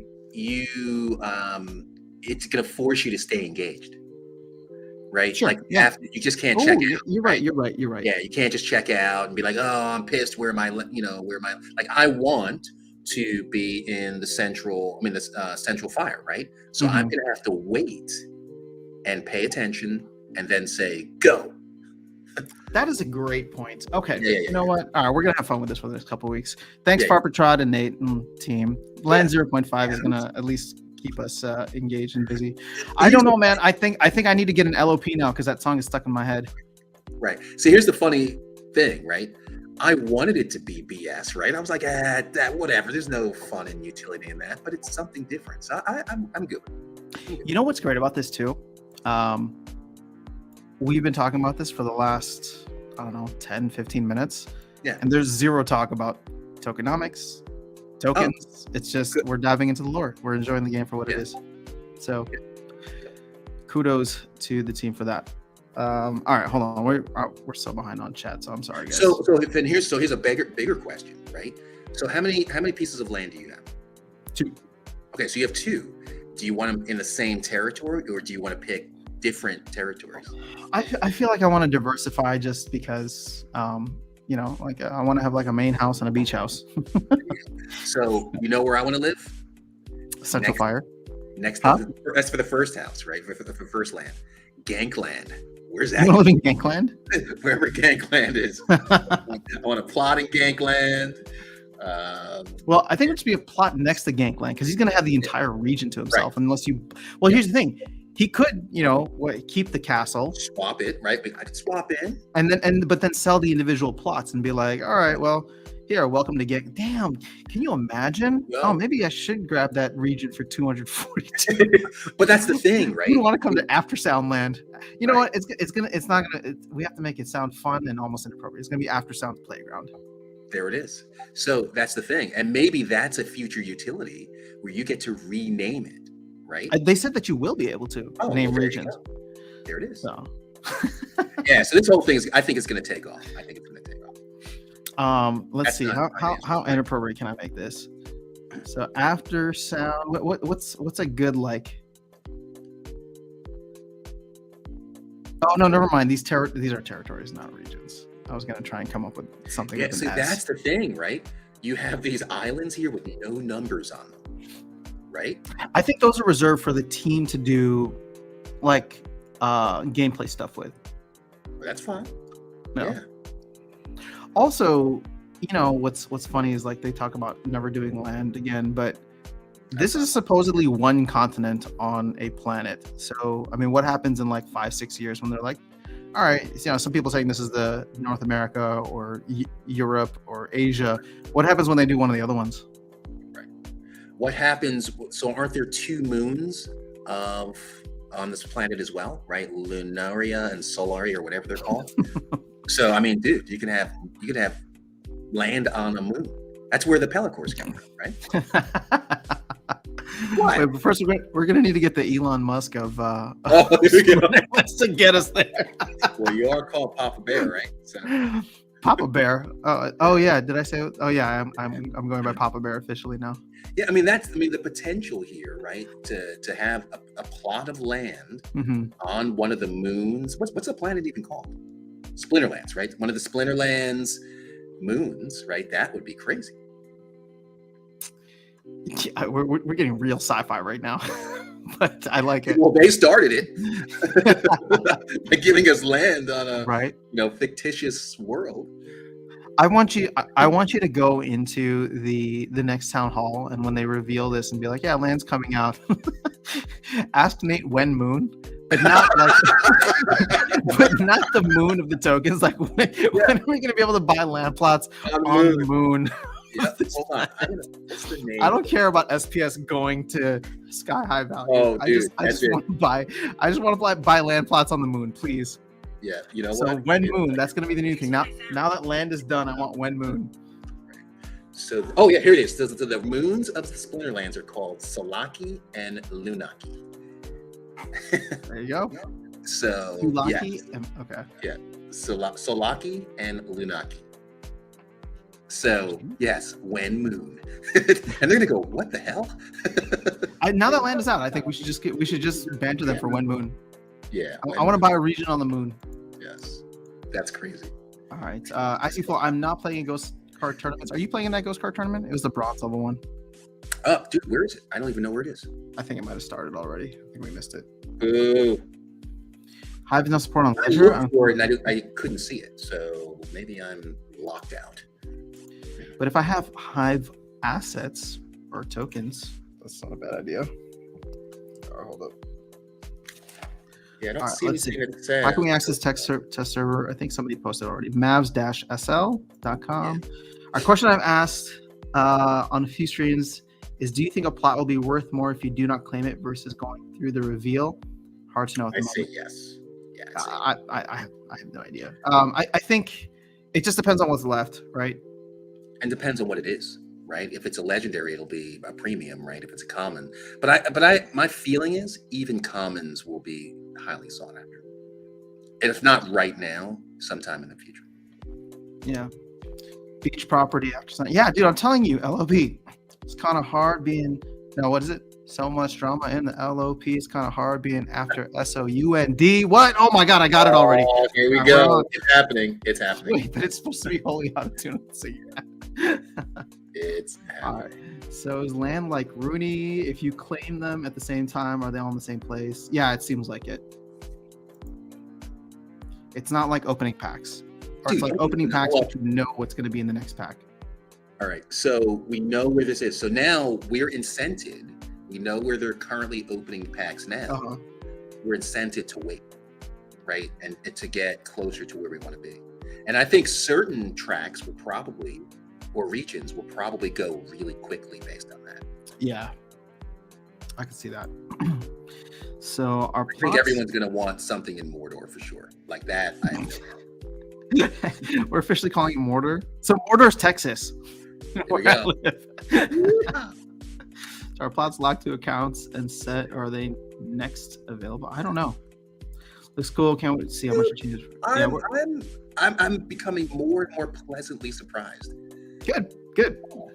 We need this. We need something, because as I said, the next couple weeks are going to be really boring if they don't give us anything. I was poo-pooing the whole pre-reveal, but so was I. Not so much now. Well, like I said, I mean, we're having fun with it now. This is fake, but yeah, I think we'll have fun with it too when it becomes live. I just hope the novelty doesn't wear out. Well, you know what? Screw it. If the novelty wears off after a week, I'm gonna check out and enjoy the holidays and come back in January. Yep. I want to be near Gangland. I don't see it. I-10 freeway there. Yeah, we'll get there. I don't want to be in Mordor. Luthien, join us. Look at that. Okay, so where is Lothlorien? Where is it? I would say that would be, what's that one? Broken Lands is very green. Check your elvish privilege and join us in Central Fire. Maybe hang with the orcs. Grum is my neighbor. Wouldn't that be interesting to have factions associated with each of these? And eventually, once the Chaos Legion is defeated, we then go to war with each other. I mean, that'd be crazy. It would be crazy. Yeah, I'd say Wild Northeast would be, because that's what... But the thing is, you shouldn't hopefully ever be able to conquer somebody's land, but it would be great to see lands going to battle with one another. We fight all the time, man. That's what the game is. Yeah, it's true. After Sound said crap. I don't know what that means, but I guess I did say it. The big question might be if land will tank once people can break up their regions tracks. I know people. Well, you know what? Hey, Papa Bear. Right. Yes. In my opinion, depends on utility. If the utility is good, I'm really hopeful and optimistic that we don't have to wait 6 months for land, like functional land. But I worry that they won't be able to improve their delivery time. So I was a big fan of Cyberpunk 2077. Take as much time as you need to get it right. I'm serious. Like, they should take as much time as they need to get it right. Don't rush it. Nah, you know what? I'm just gonna harass them and say When Moon. Okay, well, yeah, that we should definitely do. I'm so over land that I'm ready for Moon. So please, When Moon. And they're gonna go, what? And then you'll have to say, like, yeah, man, we need Moon on. Oh, I love the fact that you busted out the lore, Solaki and Lunaki. I'm gonna message Nate right now and be like, When Moon. Like, when can I get my land plot on Solaki and Lunaki? Yeah, we've moved on now. We've moved on. I think people won't gamble on selling plots from regions and tracks until they're sure they're not selling cows. Oh, that's a good point, Harris. You're right. But we'll be able to survey it in January, hopefully, right, when the rest of Phase 1 comes out. So once that's there, then again, there's not going to be a massive sell-off now, I don't think, unless people are just like, oh, I want this place over the other place. But when it comes to like regions and tracks, I don't think anybody's going to risk it. I mean, even without any utility, right? Let's think about this, right? Everyone in this, in this community, has been a major part of this whole environment, right? And to be able to say that you own land, at least one plot in the world that you spend so much time in, I think that's cool. That's the reason why I bought it in the first place, right? So it didn't have any utility when I bought it. I didn't even know there was utility. Yeah, true. So. Guys, imagine saying land will tank briefly. Wait, you've been the biggest land bull. Briefly, because people will be focused on rarity, which isn't that important, then price will stabilize. I agree. True, but some people may have been waiting for this to cash out. I agree with that, Virus. I don't know when that cashing out will be, but I have a feeling it's once we get more information. Also, I think that land will tank once people realize that it's not going to give them the ROI they were expecting. So Magic, all you need to know, already later, Northern Rockies. Did you guys see the Archimist the Bear stats? Do you like it? Yeah, what'd you think of the Archimist the Bear stats? I like it. Pretty good, huh? Yeah. You're just gonna buy it up off the thing? Yeah, Icy Float, drive safe. All right, so what's up, Fun for All? Good to see you here. Where could Monte Carlo be? The island that none of us can get to, probably. Yeah, actually, that's a good point. We need Beaverland. All right, you better go buy, like, what is it, 20 regions? If you can't. So where would Beaverland be, right? That would be the Great Lowlands, I think. I think that would be good. Yeah. Beaverland sounds good. US drawn by a 5-year-old. Yeah, I don't know. I mean, that's not a dig at the art team. I'm just saying it's like roughly based on the US. Sorry. Before people think I'm trying to throw shade on the creative team, I'm not. And it's hard to work through plate tectonics and all that stuff. Yeah, So Max is saying it's Asia. GLL is China and Japan. Yeah, it looks like Europe, Asia. I mean, it looks like Europe, Asia, but I feel like the geographical topography, or whatever you want to call it, seems to match a lot of the US. Yeah, it looks like the ancient land of Pangea. All right, so if you open a region that you get, would you get the full region next to the one? Yeah, I think that's what it is. So it's saying that if you're opening a region next, it's going to get you the next whatever available region is. If you're opening a tract, it's going to get you whatever the next available tract is. And if you're opening just a single plot, it's telling you which plot that'll be.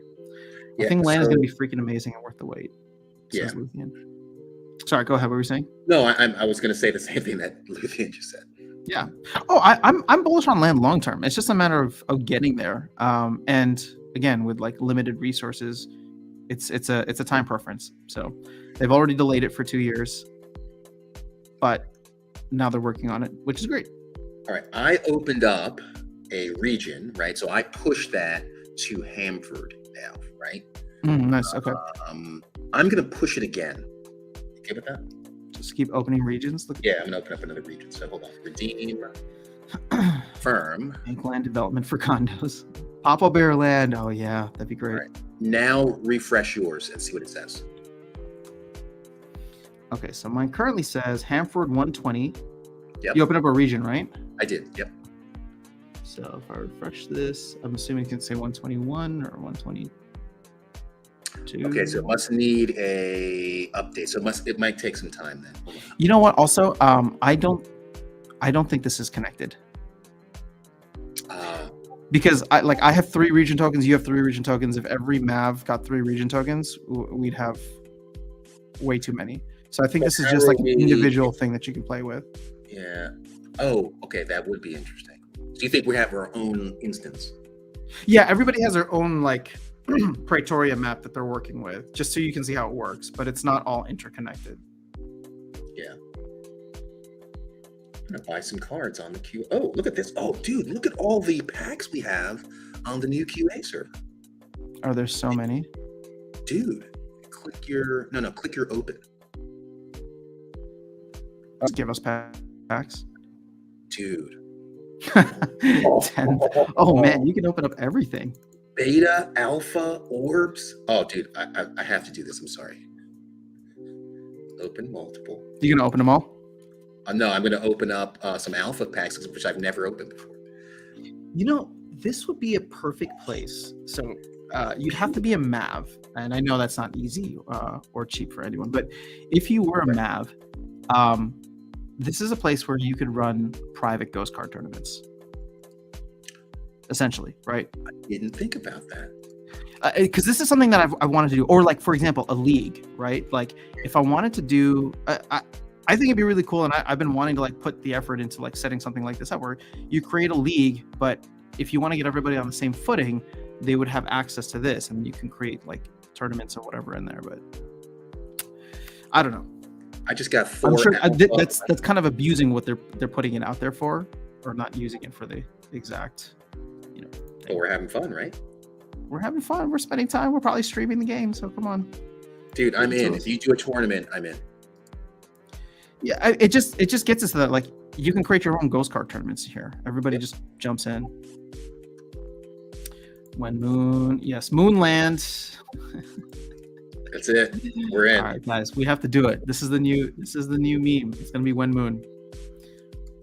You can transfer Weird Beard comes on again. If he comes on again, we need to say, hey man, we don't care about all your tournaments. We want to know when we're gonna get some Moon. Yeah. Luthien, I am heading to Chicago. I actually just booked my tickets. It's a one-way ticket, so I need to book my way back. But I just booked my tickets to arrive in Chicago on the 21st, and I'll be there through Christmas, maybe the day or so after Christmas. Dude, you have to do this. Open up some of those packs. Just open up 200 real quick. Which one? Dude, I just did alpha myself. I feel very happy about that. Do beta. Alpha, beta. Yeah, do 200. Is it just satisfying?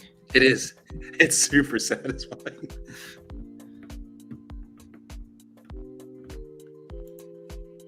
I can imagine so.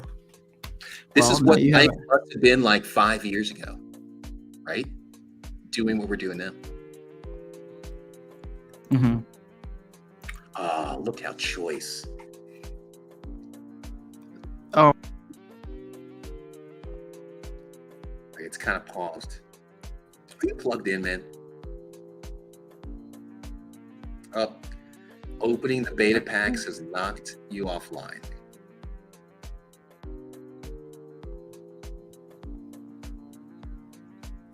You there? Oh, has it really? Can you still hear me or no? You're back now. Oh, look at that. Prince Renan. No. That's awesome.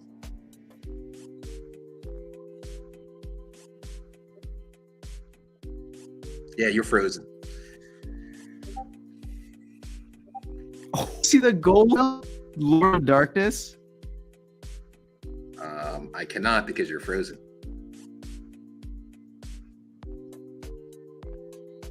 Yeah, I know. I'm just waiting for this to be done.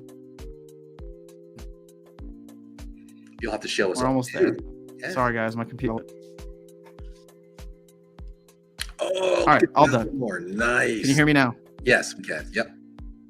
No, hold up. Check this out. Gold foil Lord of Darkness.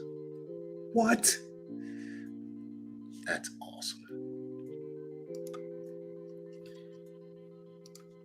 Aaron That's says impressive. Lothlorien would be wild northeast. Yep, I agree. Oh, the western area, I the want the Shire. western area. Nice. Shire. Yeah. Current build shows which are the next one. Yeah.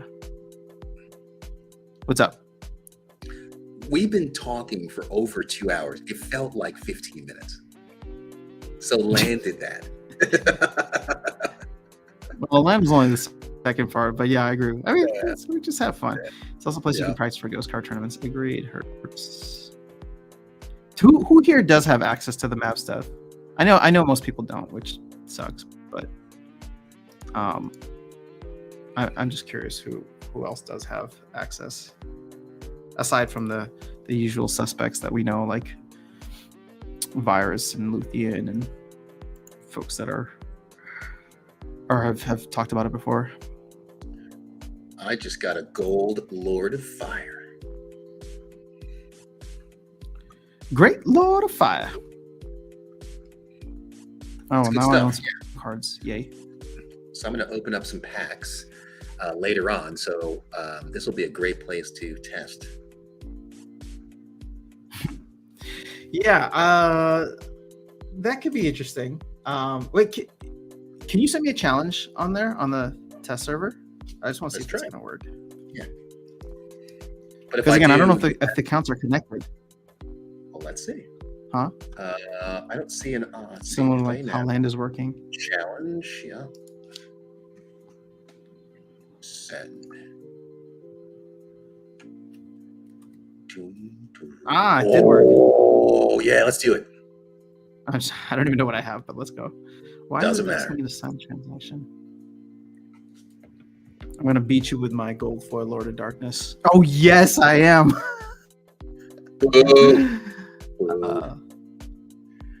everything's going to be low level, so let's see. Oh, yeah, I was just about to say, like, I only have level 1. Yes. Well, doesn't matter. Yes. That's it. What's the best? Let's do that. Oh, and I couldn't combine any of my cards either. Damn it. All right. Yeah, I didn't combine either. Boom.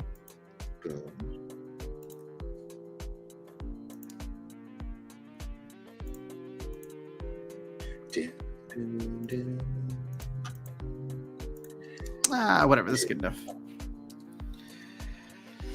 All right. Actually, this would be kind of fun to just go in and play like beta only battles or something. Oh, you got the big guy too. Damn it. Except my internet does not like it at all. I'm sure you got me on this one. Boo, boo. Not necessarily. Yeah, dude.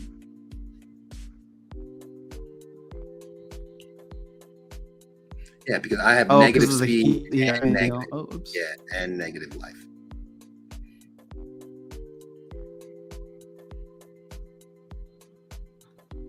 Yeah, but you just got enraged. Oh, never mind. I got enraged too. Oh, yeah. My guy just took you out. Yep. And you have a heal, right? So I should have put that in. Damn. Yep. GG's. Good job, man. Yeah. Yeah, I think I will have some fun on the Mav server. One of the rare. Yeah, all right. I'm gonna stop doing stuff on the Mav server because it's just killing my. It says internet issues, which is weird, but I have a feeling it's like my laptop because I don't have internet issues on my main computer. What do you need for Mav access? Once you get once you've bought 1,000 packs from the store. So I'm close to Mav status. Nice. I'm a Mav. How do I get there? Mavs-sl.com. And you have to register. Well, I'm sure if you are a Mav, then you've already known. Yeah, if you've registered in the Discord, then your username, like I think you get sign up to a username. Yeah, I wouldn't mind having a designated night when we're all in the server to play, right? I think that would be a lot of fun. Yeah, I mean, the problem is that it doesn't allow for more casual players or people who don't want to spend $4,000 on packs. But yeah, I mean, it could be fun. just to hang out. I really want to do some kind of like Friday night Magic type of thing. And I know we usually do like Sunday morning tournaments, so we can get back to that. I'm totally in. But you know what? I don't want it to be Sunday morning, because as much as I like enjoy this time, I also enjoy just being able to totally chill out, have a conversation, see what people are talking about. Like we could have like a dedicated time for like tournaments and stuff in the evenings. How hold on one second. Who's playing today for football? No games. Sorry. Look at me. I'm international now. You said football and I thought soccer. Yeah. The Bears are playing. I don't know who the Bears are playing. Their season's pretty much done. And I'm not interested anymore. Got it. Yeah. I've lost a lot of interest. I mean, I'm still gonna watch, but yeah. Another sign for the better. More discussions about gameplay plots. As the bottom man, I see smiles too. Passion is returning. You know, it's definitely a good thing, Chuny. My cynical take on this is it's because we have nothing else to talk about. But I agree. The fact that they've given us something with land to talk about is great. But you know, if you want to talk about game investment, whatever stuff, it's pretty brutal and depressing. But that was the idea, is that this will eventually revert back to being a game first and an investment second. Yeah, I feel like that's happening, right? Like, and you know, it's interesting, right? I've been gaming more other games, right? Same. Too. And I think it's good to kind of just step back a little bit, take a break, and kind of assess kind of where you are. Yeah. And I think everyone has to make their own decisions, you know, how much more to invest or how much more to play, tournaments, ranked, brawls. I mean, there's just a lot of stuff going on right now. Mm-hmm. So. Yeah, I agree on that. There's a lot of cool stuff coming from the game, and I like their game first approach. You know, again, for people who are like trying to make money off Splinterlands, I think playing the game is the worst way, but we'll keep that separate. Alpha Lord versus Beta Lord. Oh, I didn't even notice that. Need a doge from Jackie to boost your bio connection. Yeah, I don't know what it is, man. Oh my gosh! Wait, why did you say that? Oh, Jackie, thank you. That's awesome, Jackie. You're the best. Jackie, you really are the best. Thank you so much for that. I'm giving you some of the Holy Auto Tuna NFTs just because you've been so incredibly supportive of the channel. So please let me know once you have your Hive wallet set up so I can transfer them to you.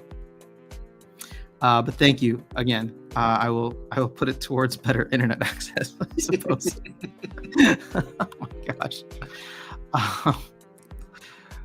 Where do we even go from here?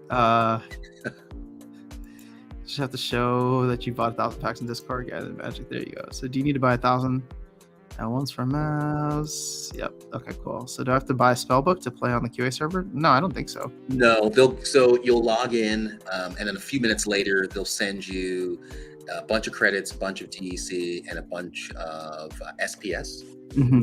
And which is interesting, right? We could because there is an event there. Create an event. We can create events on there, man. Yeah, that's what I'm saying. Like we can have some fun with it. For those who have access. I feel like it's leaving some folks out, but I mean, I agree. We can definitely go and just have fun. If we can stream it and everyone can participate. Yeah, that's true. Hearts in total, doesn't matter what edition, Untamed or Chaos, as long as you have more than 1K. When next tournament? Yeah, well, let's figure out. Should we do sometime in the evening next week? Yeah, I'm good. I mean, not this time, but yeah. Okay. I know I wanted to do a tournament this morning, and then when I was thinking about it, I was like, I just want to chill. Friday nights are probably best, right? After work, I don't want to do anything. I just hang out, relax, throw on some tunes. Okay. Play games. So. Well, all right. Let's do it. I'll double check next week. Jackie. All right. Wait, no, for real though, Jackie. Thank you again for the support here. I know you and I have been talking about setting up the Hive wallet and all that is associated with it. So if you need help, let me know. But I would love to send you some of the NFTs because, actually I won't ruin the surprise. There's more Holy Auto Tuna content coming soon. Nice. Just need to get around to recording it and doing all the stuff for it. But yes, we'll have some fun. All right. Do you have a sound studio, Tom? Do I have a sound studio? Yeah. I mean, I have mixing monitors and mixing headphones, so yeah.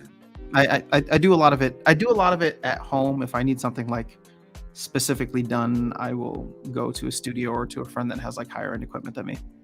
That's super cool. Yeah. But I don't know. I just realized that I'm a control freak when it comes to like how I sound. Surprise, surprise. So I put in the effort to learn how to like produce and do a lot of stuff myself, just so I could get it there. And then if I need help, then I'll go. That's awesome. You got to make lunch. All right. See you later, Luthien. Can see you here. I got it. Thank you, After Sound. Awesome. Okay. Cool. Well, we've been on for 2.5 hours. It is 1 p.m. your time. It's noon here. Should we call it a day? This was good, man. This was fun, wasn't it? It was, right? It was fun, despite the fact that we were, we started off a little bearish as we normally do. Yeah, I mean, but I got to say, Land was a little bit more exciting. Now, it was. I think Land was a little bit more exciting because I was talking about it with you, and you know a lot of the lore, but I think it'd be fun for folks who are enjoying the game for what it is and what its potential is. Yeah. So, dude, I think we're gonna have Moonland. I really do. I really do. Like, how could they not do that? Right? Like, I mean, they named the moons. If you name the moons, then you know we're coming for it. Yeah, When Moon, Lunaki and Solaki. I want my region on Lunaki. Yeah. And then I want to go to war with the regions on Solaki. Yes. I want to see Pellicors flying around. All of it. I want all of it. That's super cool. Yeah. Can somebody who's good with like Photoshop make an artwork of please, if you do this, I will definitely send it to Nate or tag him in map chat. Make do like the artwork for Pellicor Bandit, but put a little astronaut helmet on him. be like when Moon. No, really, when Moonland. Yes. I want to put my Pellicors on there. Dude, yeah. All right. Thanks, guys, for coming to hang out. Fun stuff this week. So this week is not the holiday, but we got 2 weeks. 2 weeks until Christmas for those celebrating, or 2 weeks until hopefully you guys get a break for the holiday around the world. I know most people are on the fence about bots. I was too, but Xbox has me 100 points into Champion 3. Oh, you need to go. Darkestnyte. You need to drop Archmage and go get Xbot. Don't do it. Don't. I was hoping we'd avoid this conversation. What do you mean? Because I've been struggling so much. Okay.